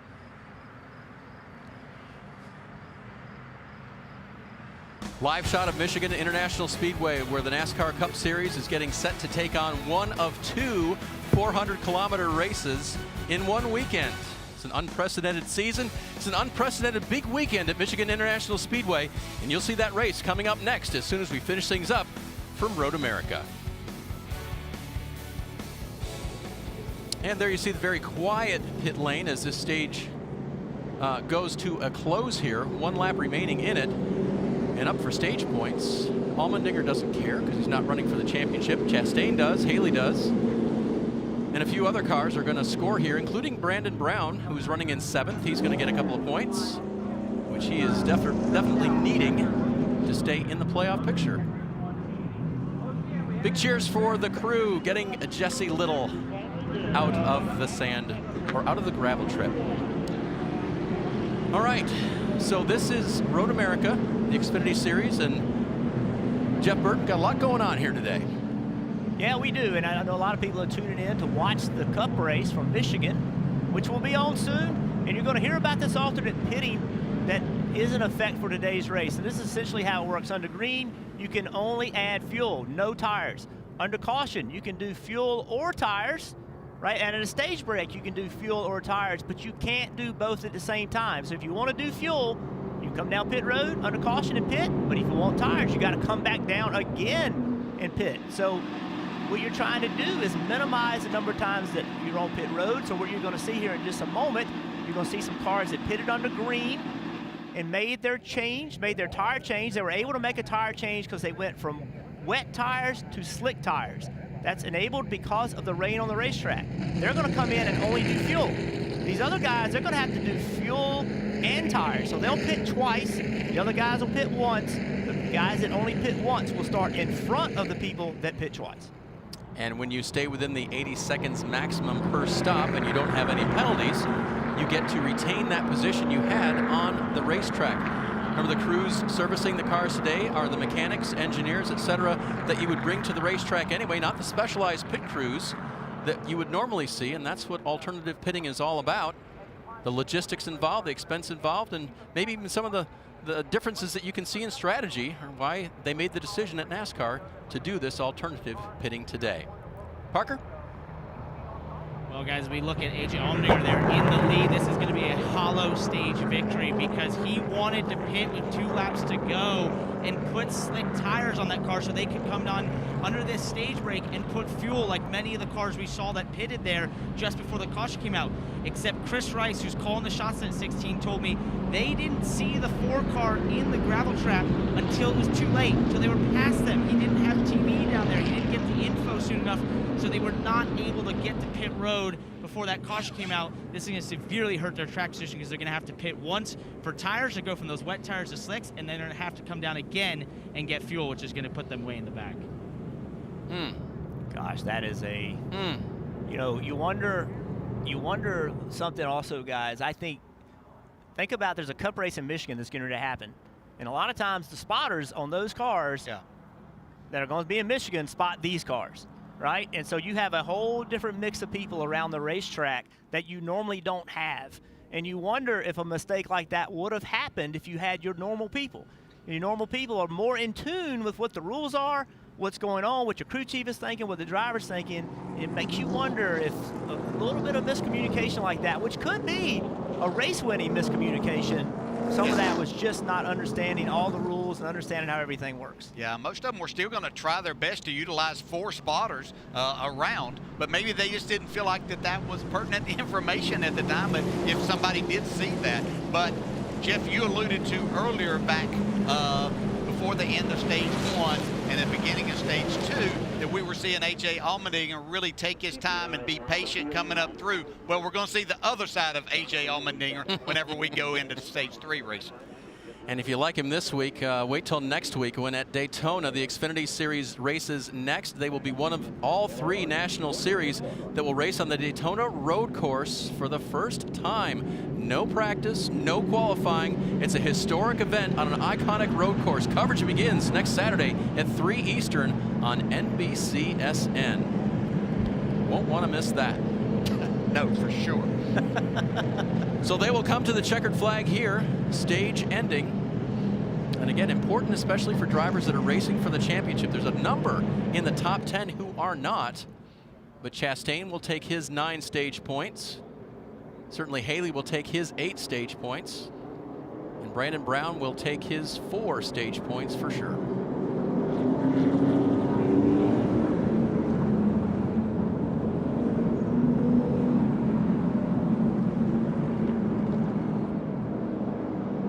So it'll be very interesting to see how this plays out from here. We'll let you know when we come back from break. Road America final stage, the race to the checkers, about to begin.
One thing's for sure, the NASCAR Xfinity Series drivers put on a show every single time they're on the track. And they're the only one of the National Series that races here at Road America in Elkhart Lake, Wisconsin. And it has been a day to remember. In some cases, people would want to forget it, but there has been a lot to track by these drivers and teams. And up front, we're about to see something. I think Parker put it best when he said it was a hollow stage win for the 16 of Allmendinger, because he and other cars are now going to dip to pit road under this caution, and other cars who have already completed all the tire changing, all the fueling they want to do, are going to stay on the track and move to the front of the grid. And there you see Allmendinger making the move to pit road. Chastain will follow. Yeah, I think you'll see everybody on pit road here, because these guys have to do fuel. The ones that did tires still have to come on and do fuel. But they won't stop the second time. That's under correct. these alternative That's pits. the second time. That's That's right. correct. That's right. There you go. So everybody on pit road now, and then NASCAR will give another don't lose your spot opportunity to pit after this. You can't do tires and fuels at the same time, and that's why the 2 stops. But as we said, some will only take 1 stop.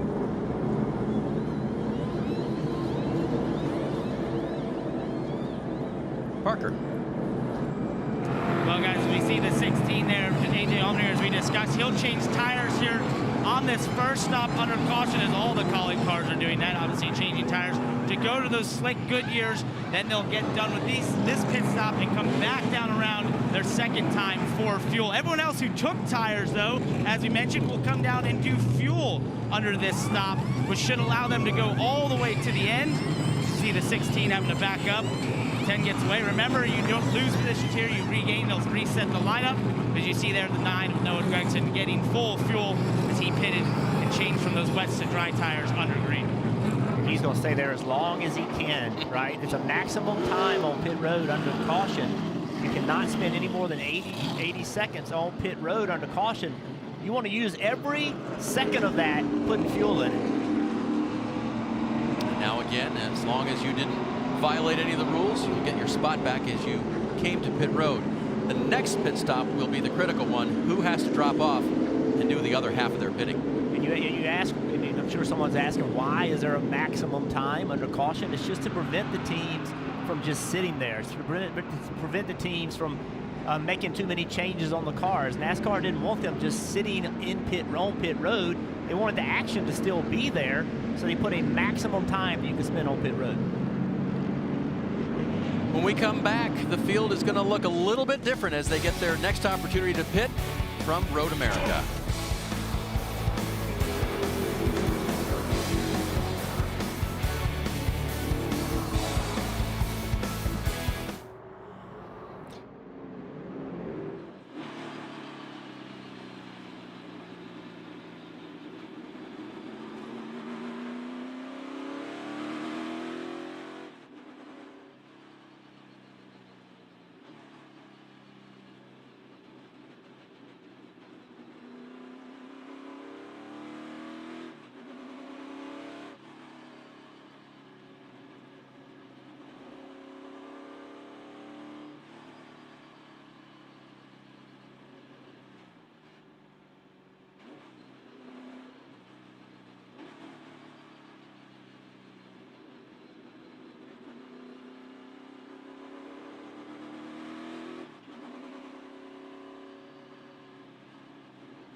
We'll explain what's going on, Keith. How about that?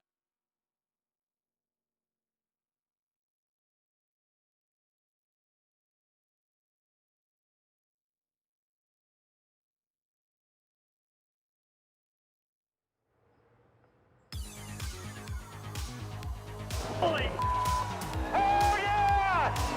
Awesome! Hell yeah! Yes, sir. Today's 400 miles are going to be spectacular. Clint Boyer is the race winner. Logano across the line, winning for the third time here at Michigan. Kevin Harvick has picked up the victory here at the Michigan International Speedway. That race at Michigan coming up at 5:02, just a little less than an hour from now, Eastern Time. And now you see the cars that didn't get their fuel or tires are now getting their fuel. They got tires the first time. Again, 2 opportunities to pit here at Road America. And remember, Cup Series action coming up immediately following this race. Green flag at 5:02 p.m. Strategy has played a huge part in this race today, guys. Yes, it has. I was concerned with these rules that would take it away from it, but if anything, it's only made it that much more important. Yeah, then you throw in the rain factor and the tire situation there. Made it, of utmost importance to be on the right strategy for your driver. Yeah, they've been working on this rule package for this thought about this alternative fitting. For almost 2 years. They've been talking about it. And I'll have to say it's a good time. It's a good thing they did it with the racing that we're having to do today and the scheduling. There's a race going to happen in Michigan in about 45 minutes. And how would you have pit crews here, pit crews there? It was a good time to make this happen. You think about it, Jeff, 5 years ago, we were not doing races this way. Us located in Charlotte, the race happening in Wisconsin. That remote type of broadcasting is perfect for the times today. It has to be done. And to your point, this alternative pitting that NASCAR has introduced, it's a way to have crews have a competition on pit road, strategy to be played, but as you say, not have to commute the, shall we call them, professional pit crews back and forth from Michigan to Wisconsin.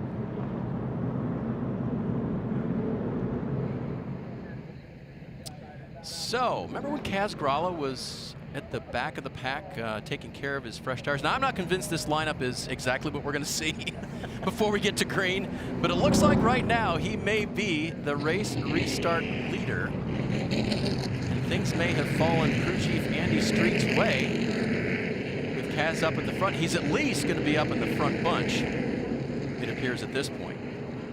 We saw, remember, Justin Allgaier came on pit road really early. He was one of the first guys to get on pit road to put slicks on. So DJ, to your point, he's run some laps on his tires, more than most people have for sure. Obviously, Kaz Grala in that same situation. And behind them, this lineup's going to be difficult to set. This is going to be the challenge for NASCAR. Everybody's trying to figure out where they're supposed to go. This is one of the things that will be difficult, trying to get everybody in their right spot. You're supposed to get your spot back, but remember, this group did not pit this time by. So how does that work out when you have cycled to the front? Allgaier, of course, in the bright red-orange number 7, former winner here. Talked to us this week about getting prepared to be at this racetrack. Excited to come here. Felt like there were some things that they could make just right in the 7, and he knew that if he was up front near the end, he'd have a decent shot. Trying to get his season back under control because it has gotten way out of control. Basically, he said, if we want something to happen on the racetrack, it doesn't. If we don't need something to happen on the racetrack, it does. And not to mention the others getting involved in the 7's woes, sometimes even his teammates. So it's been quite a year for Justin Allgaier. Yeah, speaking of Kaz Grala there too, I think he might have more laps on his slicks than what Justin Allgaier and a number of others do, because they were on a different strategy early on. I believe he got those way early, possibly, and so then they got their fuel, and that's how he got this track position. But he's run extremely well. Also, just be a matter of seeing if those extra laps that he has on the tires makes a difference here in the end. Yeah, we just got a shot right there of the 16 car, A.J. Allmendinger. Remember, he was leading this race. So you can see him.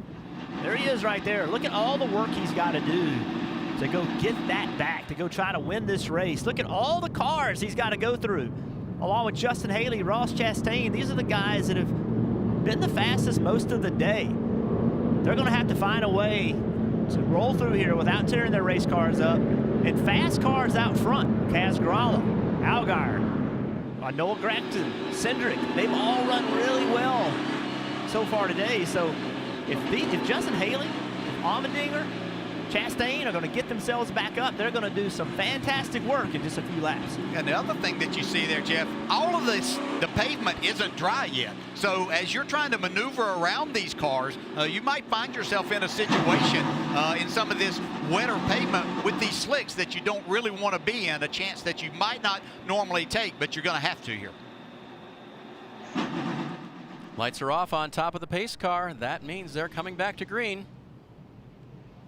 Kaz Grala is listed as your leader. Interesting story is Grala, in that 21 car, began racing with his dad, endurance racing. When he moved to go-karts, basically showed up in the cheapest equipment possible. Nobody thought he could do anything, so they helped him a lot. And then Kaz started winning, and they stopped helping him. And Kaz kept winning. Got his teeth on other road course racing series and has had a number of good opportunities in the trucks and the Xfinity series. And today, has a chance to take that blue and white number 21 to victory lane for Richard Childress. You can see NASCAR still trying to get people lined up in the right positions here. We see drivers moving others out of the way and taking spots, and this is just NASCAR giving the orders as to where they're supposed to be lined up. Yeah, it's difficult in a normal situation because drivers, you know, they kind of just take whatever spot they want and kind of put NASCAR in a position to have to put them back in their spot. When they come to the start-finish line, there will be 13 laps remaining to decide it here at Road America. Will it stay dry?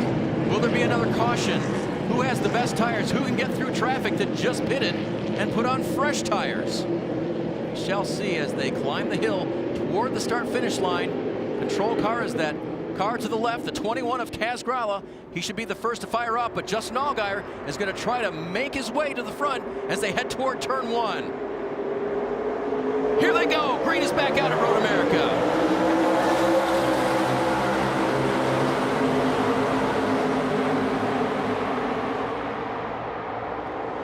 Way down to the inside. That's Chase Briscoe. Can he make it stick?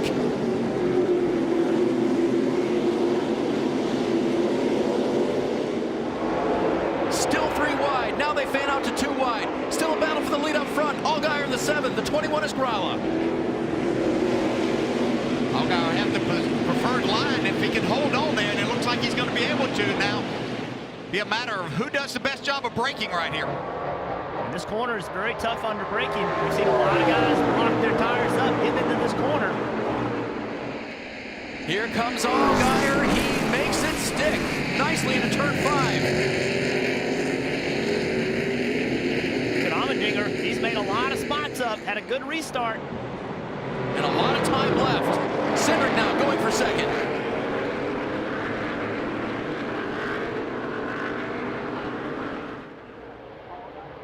This is when it gets really aggressive. 13 laps to go. Austin Cindric with a turn 8 pass right before the carousel. Well done. Wow, that was a big move right there. That was. Drove that car and just completely drove it way deep in the corner. I didn't know if he would get the same turn, but what a great job. That's our road racers, DJ. That's where they're so good. Driving in the corner deep, using those brakes.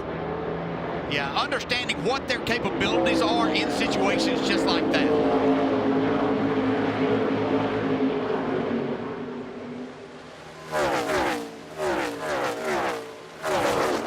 See that black 18 of Riley Herbst's trouble early on. He's got it back in the top 10. Herbst now running in 7th. nice job of fighting back. Mike Snyder behind him.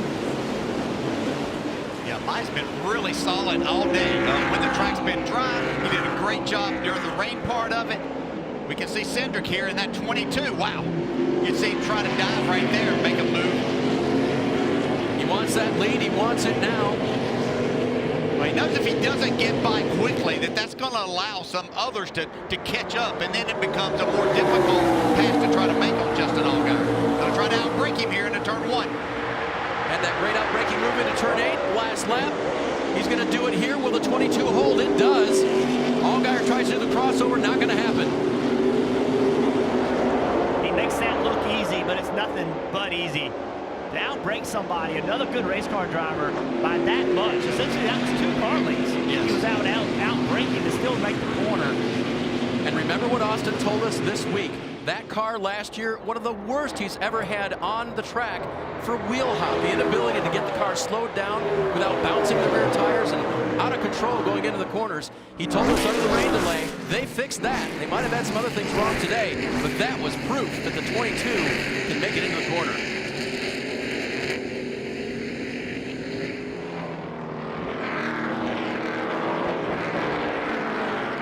Seek there in the blue and black and white 39, a nice move through turn 5 for a position. Jeremy Clements trying to fight his way back. 6 car of Jade Buford there as well. You can see on the rundown that Allmendinger's made his way up to 7th, but the problem is he's 4 seconds behind. Still having to battle traffic whenever Austin Cindric's out here with a clear racetrack in front of him. He needs some cautions in order to catch back up, and I think it's a good chance we'll have some. The way they've been going at it here, and they're down to it. This is the final stage at Road America. 11 to go this time by, but that is still over 45 miles, or just about 45 miles on this 4-mile racetrack. And I won't even start to try to figure out and multiply how many turns that is. That's opportunities for things to go wrong.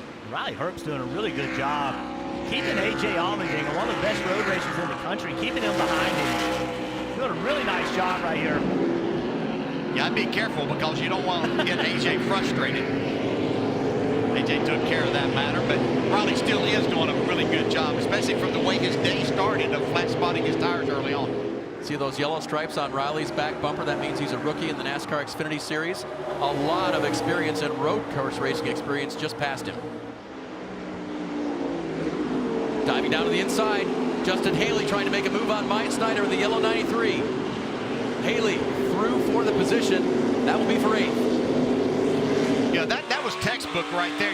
A lot of times if you make that move too soon, somebody can pull down to block you there, but he waited to that last minute knowing that he could outbreak him and make that clean pass.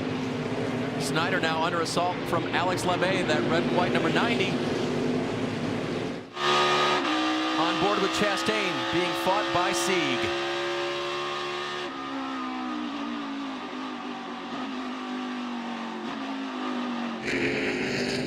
Oh, Labbe, 6 in there, there's contact! Snyder around! And Labbe comes to a stop. Nowhere to go, and Mike not too happy with Alex Labbe, I'm sure. How many times have we seen cars wreck right there? It seems like every race that is the corner. And that is going to dump those two well out of the top 10. Myatt's ready to get back through. Someone is off in turn 6. And now, oh man, Snyder's not happy. Myatt needs to catch his breath here a little bit. I know he's frustrated, but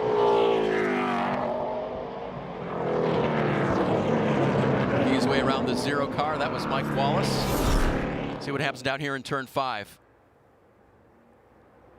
Yeah, you can see it start to wheel hop right there. When it does that, you've got nothing else to do except correct it and try not to spin out. And unfortunately, for Mike Snyder, his correction was straight into his left rear quarter panel and spun him out. And if you're Myatt, you don't really care what happened, right? You just know you got run into.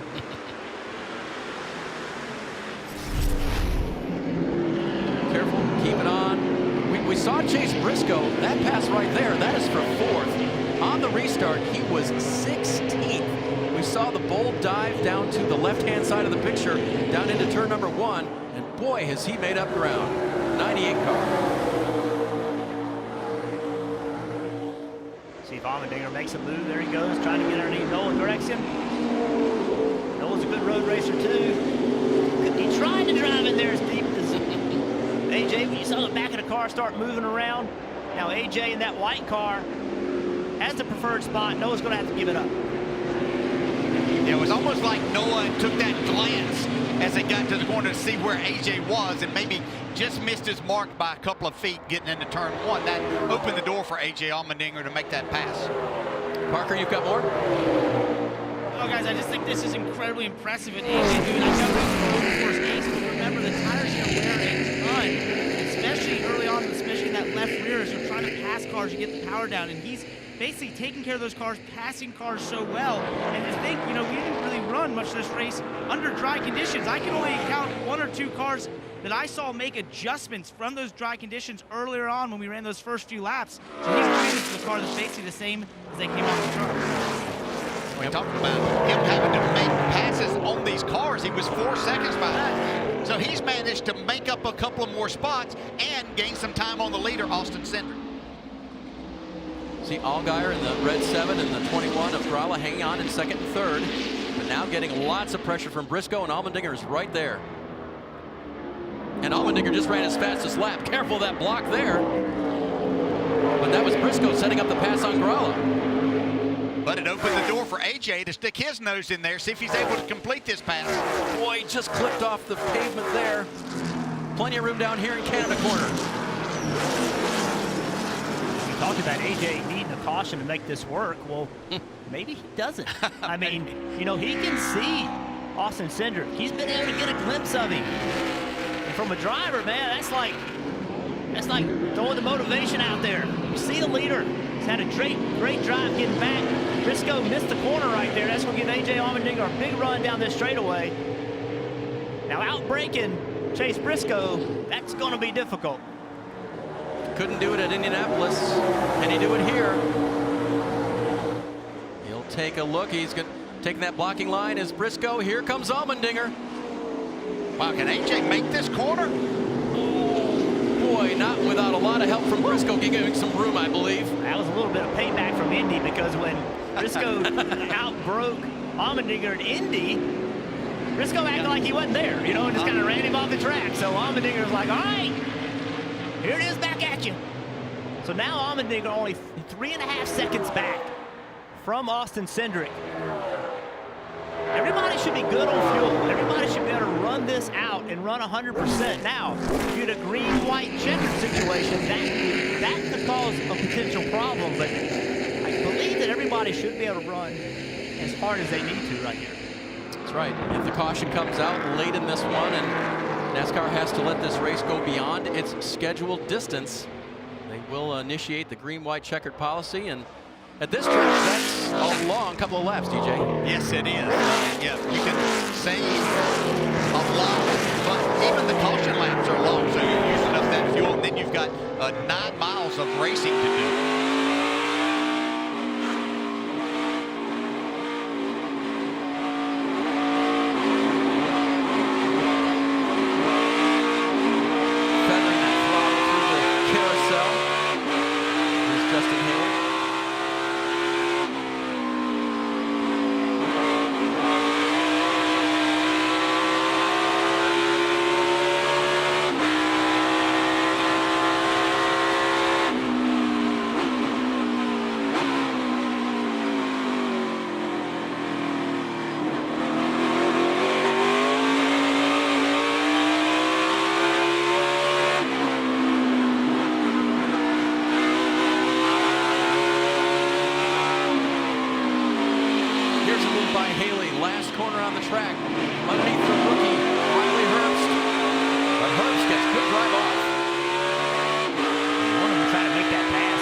Drivers currently running in the 7th position, but as these road course days will work, he's as low as 30th on the day, and now taking a beat released the bumper on Noah Gregson. Well, he won't have a lot of patience with Noah. That's right. Noah and he have had some issues. Noah sent him around a few weeks ago. Early in a race where it seemed like a little patience would have been the right call there. Here's Grella trying to get around Allgaier. Allgaier's starting to fall back here as he gets more laps on the tires. We talked about him being one of the first to pitch. You have to wonder if those extra laps that he has on his tires may be coming into play right now, or might just be off a little bit today. A couple of Chevy Camaros going at it there. Ford Mustang is out front. There is Allmendinger, now just 3 seconds behind. You can see the gap. About half a second faster that lap. 3 seconds behind, 8 to go. Does that math work out? I'm not good at math. I normally run with Letarte. He's the math major. That's what I call him. I think he would say that's going to work out. Yeah, it'd be right there at it, but it's one thing catching somebody and then another thing to pass them. We've seen AJ be able to do that, but has Austin Cindric been saving some tire for this situation until AJ was able to get to that second spot? Top 3 right now have won 7 of the last 8 road course races, so they're not there by accident, I can tell you that. Oh, this is an aggressive move right here. Made it work. Justin Haley through to 7th.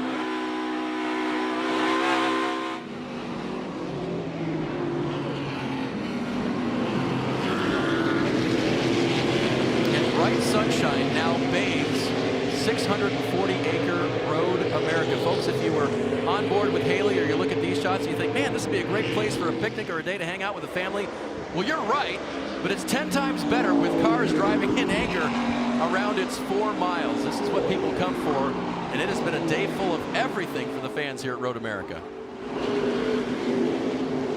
Hey, let's check back in on our buddy Jesse Iwuji. His first Xfinity Series start today. Made his way up through the ladder system of NASCAR.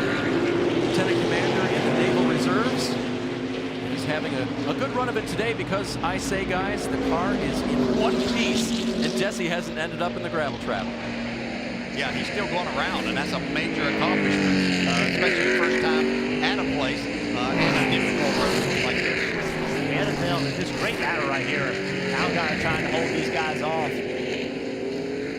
But look at this 18 car making a move. Riley Herbst, Parker, he is on a mission today. He is, Jeff. This is incredibly impressive. He ran down Casgrove side by side and Allgaier there. He's flying right now. You know, he told me he doesn't have a lot of experience on road courses, especially not here. He jumped in that Trans Am car like Harrison did as Haley looks the inside of him as well. But he said, you know, I used to hate road course racing. This is great racing right here. And now I love it. He said, I love the technique of it. I love trying to learn and get better at it. I'd say he's got it. Oh, Scott Heckert spun out here, guys. Yep. Scott is off of the track, and he's in a little bit of gravel there. He doesn't look too deep right now. Uh-oh. Just Haley around. And that's coming out of the carousel. We saw that tight racing those guys are doing.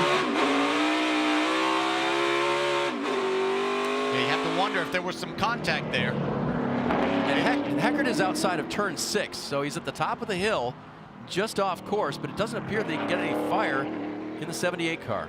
I know who wants it to get fired up. Austin Cindric. Yes. Does not want a caution. This battle now looking good back here. That's Andy Lally in the 0-2 car. He's in 9th. Harrison Burton running in 11th. Hasn't cycled quite through yet. And now Haley getting a challenge from Jeremy Clements. Oh, Haley dirt tracking it. I'm sure there's a lot of holding breaths right now, because there are some that do not want a caution flag. Then further back, well, within the top 10, we should say, Riley Herbst got into the back of the Justin Haley car. And as you heard described a moment ago, you had Haley off the course. He managed to get back onto the racing surface, but not before he lost about 4 positions.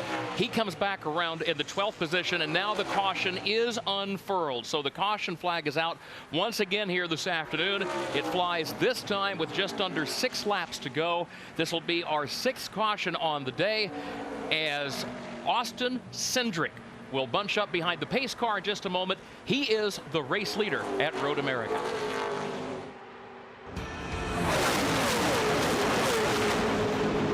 Want to improve your NASCAR knowledge? Make sure to check out ISM Connect's digital screens throughout the racetrack for the latest fun facts, history, and racing stats. You can also find useful information about the race schedule and more. ISM partners with over 200 properties across the country to bring you a more engaging fan experience.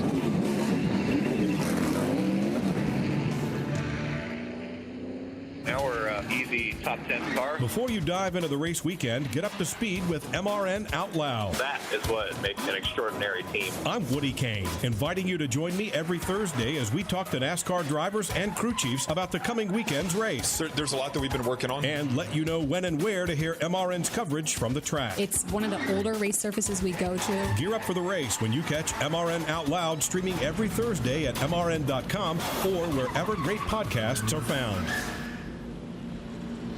Here in Wisconsin, the question is who comes to pit road for tires? We'll find out in a moment. From Road America, this is the Motor Racing Network, the voice of NASCAR.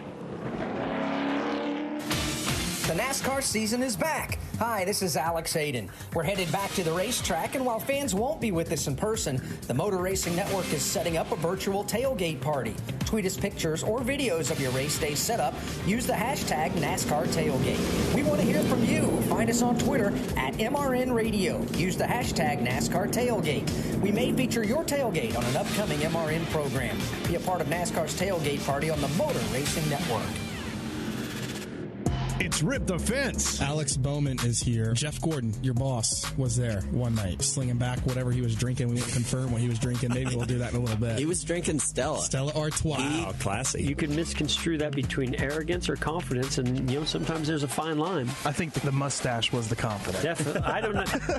I don't know how I had any confidence after wearing that damn thing. It's the Rip the Fence podcast, available on MRN.com and your favorite podcast app.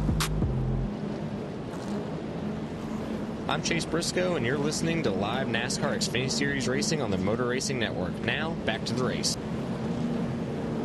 Welcome back to Road America, closing in on 5 laps to go in the Henry 180. We have gone under the caution for the 6th time this afternoon, this time for Scott Heckert, whose car slid off the course into the gravel trap over near turn number 6. So we've talked throughout the day here on the Motor Racing Network about the fact that this is a tough, abrasive racetrack that tends to chew up tires. So, Mike, what do you think? We're going to see some takers on pit road? I think we are. We're just looking over here at some of these pit crews, and some of these crews are up on the wall with tires ready to go and air guns in hand. Here comes Cindric. He's coming to pit. Everybody's coming to pit road, except for a few stragglers further back. This is something here. It's going to be 5 to go, and they hit the line right now. But as we saw last year, and we heard earlier from Austin Cindric, fresh tires pay dividends here. These tires will fall off 2.5 seconds in 5 laps. Drivers staying out right now include Ryan Sieg, Josh Bilicki, Mike Wallace, but everybody else basically coming to pit road, Woody Kane. A.J. Allmendinger, the first one to stop on this end of pit road, then go around to the right side to change those Goodyear Eagles. No fuel. That shouldn't be a problem now for those teams that were very close. Riley Herbst is also in to get tires. For the back, Harrison Burton is in as well. Pete Pistone. Austin Cindric, Justin Allgaier, they're getting fresh tires as well. Chase Briscoe, Noah Gregson. So the 4 drivers pitted at the end of pit road, all with fresh tires. Brandon Brown is in for fresh tires as well. Jeremy Clements. So obviously Alex LeBay now in for fresh tires. So obviously we saw what we saw a year ago, how important fresh tires at the end meant to winning this race. And now we have a late caution, and pretty much everybody taking advantage, putting on some fresh Goodyear Eagles. Mike, you touched on some of the drivers who stayed on the racetrack. Preston Pardus was one of those. You mentioned Ryan Sieg and Josh Bilicki. They stayed on the racetrack as well. Mike Wallace stayed on the racetrack. But then several drivers, as you also documented, and as Pete and Woody mentioned just now, have taken the opportunity to come down the pit lane and pick up tires, to have fresh tires for this final stretch, whatever it may be, whether it's for 5 more laps in regulation or 5 laps plus, who knows, perhaps in overtime. We've seen that here before. Yeah, we've seen that many times here before as well, going into extra innings, quote unquote, here in the NASCAR Xfinity Series on this road course. But I tell you what, when you got Austin Cindric on fresh tires, and you've also got A.J. Allmendinger on fresh tires, that's going to probably be a battle royale here when the green flag comes back out. Who's going to get to turn 1 first, and whoever doesn't, can you get back what you lost on that initial sailing off into that first corner? And I think a factor here also is when the field is frozen at the time of caution, and you come down the pit lane and you're not at risk, short of a penalty, you're not at risk of losing a position when you pit. The drivers that pit, the way they come onto pit road, that's the way they're going to come back out and line up. But of course, they will have a few drivers to deal with, those 4 or 5 whom we mentioned who did stay on the racetrack, who did not come to the pit lane. But yeah, you think back to a year ago under a different set of circumstances, different pit procedure, and Austin Cindric talked about the fact that he started outside the top 20 last year, and in a green-white checkered situation in that particular case, managed to end up coming home in the 2nd spot. Austin Cindric has a lot of road course experience. A.J. Allmendinger does as well. But when you get down to these key moments, like all that we've been through today, hour-and-a-half red flag, we've had this, we've had pit strategy that, we've had all this stuff. But when you come down to these few moments, I think that, yes, equipment is important, tires are important, but it's that racing skill and instinct that takes over. And only those drivers behind that wheel know what that car's capable of, and they know what they're capable of in the skill and talent department. That's what makes NASCAR racing so exciting on road courses. And speaking of excitement and what might be going through the minds of the drivers who stayed out, you've got Preston Pardus, who's made just a couple of starts in his career in this NASCAR Xfinity Series.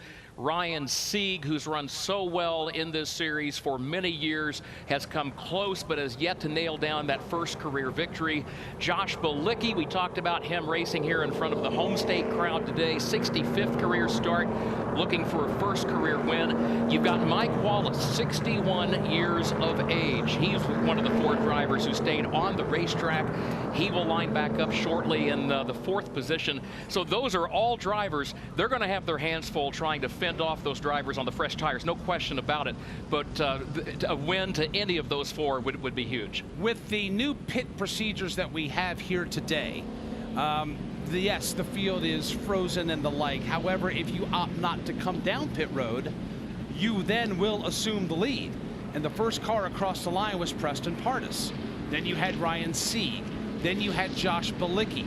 Then you get back into the Austin Cindrics and the A.J. Allmendingers of the world. So you've got guys that necessarily haven't been up front, a part of this before, trying to go for a win, versus these guys that have dominated and flexed muscle today, like your Austin Cindrics and your A.J. Allmendingers.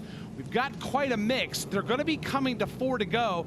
And as opposed to under normal conditions on an oval where you're given the 1 to go signal at the start finish line, they've just gotten the 1 to go signal on the backside of the course in turn 7. So when they come to the line, it'll be 4 laps to go when the green flag will fly. Let's check with Dan Hubbard over in turn 5. Dan, where you are standing seems to be one of the most popular places to pass on this racetrack. So 2 questions. Number 1, why is that? Number 2, who's been the best today on that portion of the track? Well, I tell you that the reason why it's one of the most favorite places to pass is because turn 5 represents one of the fastest sections to one of the slowest. They have a long straightaway from turn 2 to turn 5, and they reach speeds about 160, 165, but then they really have to throw out the anchors. and go down to first gear, from fourth gear down to first gear. So it's a prime opportunity to try to outbrake your opponent, maybe do a bump and run and get physical. Now you ask who's been the best here all day. I got to give a nod to Austin Cindric, and that's just not the obvious. He takes a wonderful line through this corner. The car is rock solid. He knows what he's doing. So too does A.J. Allmendinger. However, toward the end of that last green flag run, he was struggling. Maybe they made an adjustment on that last pit stop. Maybe that's going to help. And I just want to add one more point to Mike's point. Preston Pardus and Josh Bilicki, they both ran in the top 5 earlier today. In fact, Bilicki led laps.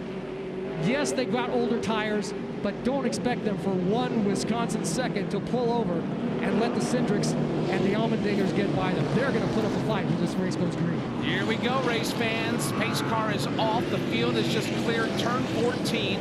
This will set up a 4-lap sprint to the finish. Preston Pardus, Ryan Sieg on the front row for this one. Who's it going to be?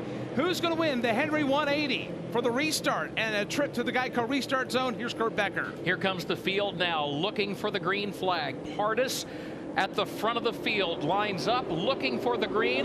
They climb the hill, across start finish. Green flag is in the air. 4 laps to go in Wisconsin. Here's Ryan Sieg now looking to driver's left. He's got Pardus to driver's right.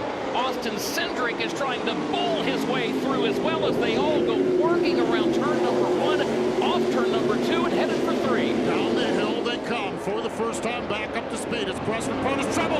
A.J. Allmendinger, Justin Allgaier gets turned. He goes smashing into the outside concrete. Oh man, I'll tell you, heavy contact for him. Also involved down here is Jeffrey Earnhardt. We have got Jeremy Clements. He goes to the right of the racetrack and just slams the inside concrete wall. Heavy contact down here. Oh my gosh, Allmendinger's car, or Allgaier's car, the whole right side of that automobile is just gone as he pancaked it into the outside wall. Wow, Myatt Snyder got a piece of that as well.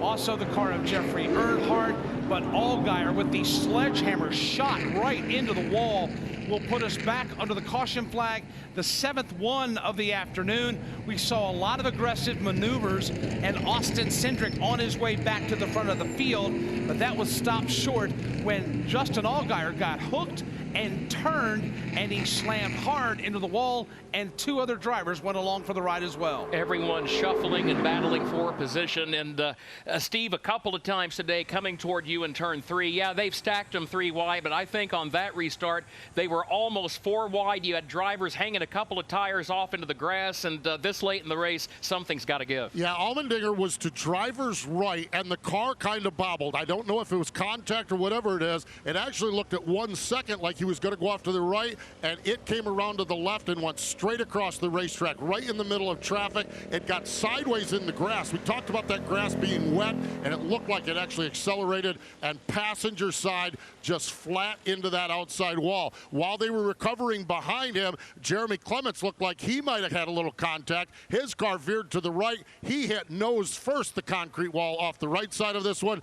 Myatt Snyder got a lot of damage in that. Jeffrey Earnhardt got spun around. I think he tangled with the Allgaier car as well. And now we have just got a ton of debris, everything from signage to outside barriers to fenders to body parts all over turn number 3 down here. And just to be clear, it was Justin Allgaier who got turned and made contact with that wall headed downhill into turn number 3. A.J. Allmendinger still on the racetrack. Him and others that had just pitted and had gotten fresh tires were on their way back to the front when Justin Allgaier, also Jeffrey Earnhardt, Myatt Snyder, and also Jeremy Clements got a piece of that action. Caution is out with less than 4 to go here at Road America. For more than 80 years, Detroit Diesel has been the legendary driving force powering Freightliner and Western Star trucks across North America. Through our state-of-the-art Detroit technologies and components and safety systems, we've earned our customers' trust as a reliable business partner dedicated to improving their bottom line. It's no wonder they continue to depend on Detroit to keep them safe and efficient on the road. When you demand it all, demand Detroit. Hey guys, I'm Corey LaJoy. If you want honest opinions about everything NASCAR and much more, listen to Sunday Money. Lauren Fox and Daryl Mott join me every week, and nothing is off limits. I'm sorry, has your life not gotten better since we've gotten closer, or has it gotten worse? It's my job to put our team in the best position to get a good finish. Join our conversations. We give our real opinions, no holding back on our show. Listen to Sunday Money. I don't need an investor, Daryl. I'm an independent woman. I use my own husband's money. Right here on the Motor Racing Network or wherever you find podcasts. Field is coming to 3 to go here at Road America. Matter of fact, they've just left 14. They're up the hill and almost to the start-finish line. Justin Allgaier, a lot of damage on his car. Won't be able to make it back home here. Mike Snyder has come up short. And also, with all this going on, looks like Cody Vanderwall's car is giving up the ghost out on the road course. He is having problems, smoke coming out of his exhaust pipes. And yet again, Scott Heckert has stalled on the racetrack today. We will button all this up for you and get ready for a shootout in the Henry 180. First from Road America. This is the Motor Racing Network, the voice of NASCAR. If you suffer from heartburn or other digestive-related disorders, then there is a new, safe, better, and natural alternative to better digestive wellness and heartburn relief. Praxid not only provides relief of heartburn, but Praxid takes a 360-degree approach to support better digestion, protect you from harmful bacteria, and also balance your stomach to improve digestive functions. We like to think of it as the multivitamin of digestive health. It's the only product to combine all natural ingredients known for the digestive health properties into a single patented product. Praxid also comes in easy-to-carry packs. Praxid relieves, restores, and maintains a healthy digestive system. Praxid is available here for only $39.95. Shipping and handling is free, and your money back is guaranteed. To take advantage of this special radio offer, call now 1-800-829-5688. That's 1-800-829-5688. Again, 1-800-829-5688. I'm Ryan Sieg, and you're listening to Live NASCAR Xfinity Series Racing on the Motor Racing Network. Now back to the race. In the closing stages of the Henry 180 here at Road America, Motor Racing Network will not be done when we take the checkered flag here. Don't forget, we've got a 321-mile cup race for you coming up at Michigan International Speedway. The Firekeepers Casino 400. Jeff Striegel, Alex Hayden, Dave Moody, Kyle Rickey and company all standing by to bring you that coverage and more coverage tomorrow. The ARCA Menard Series and NASCAR Cup Series race number 2 at Michigan. The Consumers Energy 400. Motor Racing Network back for that double dip tomorrow. We're so glad you're spending your Saturday afternoon with us. And Kurt, this afternoon in Wisconsin has been punctuated by partly cloudy skies. Mostly cloudy skies that have been filled with lightning and rain. And now as we get to the end of this one, we can feel the temperature going up outside. The sun is beaming through our booth, and it seems like that we've done a weather 360 today up here at Elkhart Lake. I think we've had a little bit of everything here this afternoon in that regard, and we've also had 12 lead changes among 9 different drivers. It has been a competitive race. It's been worth the wait despite that 90-minute plus delay because of lightning and so forth earlier today. It has turned out, it's developed into the type of race that we've come to expect anytime that we come to Road America. Regrettably, that also means that one has to expect things to get dicey late in the race when drivers are all battling for the same parcel of real estate, and that's the reason why this most recent caution of the afternoon has been unfurled. It's our 7th on the day. This incident, multiple cars involved, happening in front of Steve Post over in turn 3, and we talked about Justin Allgaier and how he veered off the course to driver's left. Jeffrey Earnhardt was involved. Myatt Snyder took a pretty good shot to the front end. And Steve, some of us are just now getting a glance at the damage to the front end and especially to the left front corner of the Jeremy Clements car. It looks like he took quite a shot too. Oh, he just absolutely hammered the inside wall. And what it is, and you guys just gave the weather that we've had. Well, in that rain that we had, that means the grass in the runoff areas is still soaking wet. Yeah, this track is dry, but the grass is not. Clements got me about midway down the hill, and I can look up and see the tire tracks now. That car got off course to the right, and honestly, I think like it might accelerate when it hit that wet grass, and he went in and just clipped the very end of the wall here off from down into the bottom of turn number 3. But he absolutely pounded that wall with the right front of that car, and a lot of damage on that Chevy Camaro. Yeah, that Camaro is all used up. Field has gotten a 1-to-go signal. When they come back to the line, this will not be NASCAR overtime. This is the end of the scheduled distance. So it could be that we could see more yellow flag activity and more resets and then be launched into overtime. We'll see how it all happens. It's Austin Cindric, Preston Hardis, Chase Briscoe, Ryan Sieg, A.J. Allmendinger.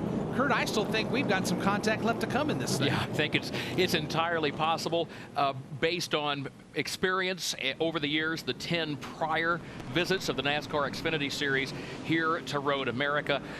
This is a race that has quickly, we talked about it throughout the day, it has become in the span of these 10, now 11 years, one of the most coveted trophies of the season. And this is why, because it is so difficult to win. Never a repeat winner here at Road America in those 10 prior editions. This that is happening here in these closing laps is a reminder of why it is so difficult to avoid the melees and the incidents, and then to be in the right spot at the right time and to have racing luck on your side. It takes all of that and more to get to victory lane here at Road America. They have reverted the starting lineup. It will be Preston Hardis and Ryan Sieg on the front row. Austin Cindric now will be on the outside of row number 2 as they come down to the line. The pace car has been removed from the racetrack. Field is lined up double wide. They are climbing the hill and are about to pass under the Henry Bridge. They come to the line. 2 laps to go here in Road America. Who's it going to be? Can anybody do anything with Austin Cindric? By the way, A.J. Allmendinger starting right behind Cindric. Green flag back in the air, and here we go again. You've got Preston Hardis that moves immediately driver's right, trying to block Austin Cindric, trying to keep him behind him. Here comes Cindric, diving down to the inside. 3 wide for a moment. Cindric goes back to the lead. Hardis, that is, will swing back to the outside and try to hang on for spot number 2. A.J. Allmendinger trying to follow Cindric through, but he just got a shot in the keister from Chase Briscoe. Allmendinger stacked the car sideways. That kept everybody guessing for position. Allmendinger has been able to save the race car. He runs in second spot. Now he's got his sights set on Austin Cindric down the hill. A fantastic save by A.J. Allmendinger prior to turn 2. Turn 3. Here they come down the hill to turn 5. Allmendinger just 1 car length off the rear bumper of Austin Cindric. Cindric gets a little bit loose off the exit of turn 5, but maintains the lead up the hill. Cindric is full on it now, a bit sideways in turn 6 down exit. Allmendinger with 3 car lengths, then comes the forward of Chase Briscoe. They've got a 3 car length bulge now on the 4th place car, heading into turn 7, down to hurry down. Cindric gets a little bit of breathing room. 4 car lengths through the hurry downs into turn 8. On the brakes hard. Allmendinger tries to clamp it down a little bit, closes into 3 car lengths as they start to separate themselves from the 3rd place car of Chase Briscoe. Now entering the carousel, Austin Cindric gets to the gas a little bit quicker than A.J. Allmendinger. As they exit the carousel and hit the short straight, it's Austin Cindric by 2 car lengths over A.J. Allmendinger. Allmendinger trying to go as hard as he can as they hit the K. Cindric with a 3 car length advantage. Allmendinger swinging it wide as he exits the K. Coming up here, they'll have a heavy braking area as they head back toward turn number 12. How deep is Allmendinger going to drive it? It is Austin Cindric hits it first. He'll go driver's right to the bottom part of the racetrack. Also, it's A.J. Allmendinger. Drives it deep, pops a little sideways, gets it back straight again. 3 car length separation between the top 2. Austin Cindric now under the Rev Bridge. Looking through his rearview mirror comes A.J. Allmendinger. Allmendinger, little loose entering turn 4. Rear end steps out on him as Cindric begins to pull away slightly back up to the hill towards start finish. A.J. Allmendinger is running out of time to reel in Austin Cindric. Cindric, the race leader, flashes across the stripe. He has just taken the white flag. He is 4 miles from going to victory lane. He had to settle for runner-up here 1 year ago, trying to improve by 1 position here this afternoon. Austin Cindric is in turn 3. Cindric less than a lap to go, but here at Road America, that is a lot of work. Here he is into turn number 3, smoothly down into the right-hand turn. A.J. Allmendinger Allmendinger about 6 car lengths off the back bumper. It's the Ford of Cindric, the Chevy of Allmendinger, down under the Sargento Bridge and down the hill for the final time. If A.J. Allmendinger has anything for Austin Cindric, he had better find it fast. Here comes Cindric, approaching turn 5, the left-hander from 4th gear down to 1st gear. Heavy use of the brakes. He's being very careful, Cindric is. He still has an advantage over Allmendinger, about 4 car lengths as they up the hill to turn 6. Under Corvette Bridge for the final time. It's a 4-car length bulge now. Cindric over Allmendinger. Briscoe bit sideways. Gralla closing in for that final podium spot in turn 7 as they head down the right-hander. 2-car breakaway for the lead and the win. And it's Austin Cindric, that bright yellow Menards Team Penske Mustang with the advantage to turn 8. Still at 4 car lengths over A.J. Allmendinger as they enter the carousel.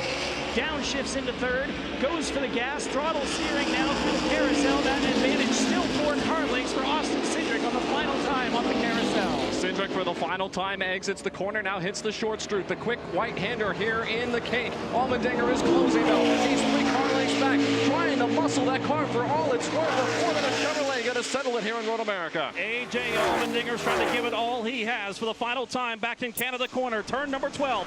Allmendinger looks to driver's right of Cindric. Cindric locks up the brakes in the corner. It allows A.J. Allmendinger to catch up, but now Allmendinger gets a little sideways off the corner. The battle for the lead heading back to 13. Cindric for the final time up the hill through 13. He's back on the gas now, hard down into the brakes. Down to 2nd gear. Allmendinger closes within 2 car lengths, but it may not be enough off the corner and back up the hill for the final time. Here they come. Final shot for A.J. Allmendinger. They come rocketing up the hill. Dinger's not going to get there. Checkered flag is waving. The Henry 180 belongs to Austin Cindric of Team Penske. His 4th win in 2020. A.J. Allmendinger comes across the line in 2nd. Chase Briscoe will finish in 3rd. Kaz Gralla, Andy Lally round out the top 5. And the streak of different winners continues at Road America. Austin Cindric becomes the 11th different driver in 11 different races to pick up a victory here at legendary Road America. Let's go to pit road. The celebration is on. After coming up short a year ago, Austin Cindric goes to victory lane. Everybody down here, crew chief Brian Wilson in the Menards Richmond Ford pit stall, giving each other thumbs up. Big smiles, and this party's going to move to victory lane, and that's where we're going to catch up and talk to today's winner, Austin Cindric. Indeed, Austin Cindric will be celebrating his victory today. Sunoco, the official fuel of NASCAR. Sunoco, fueling victories all season long.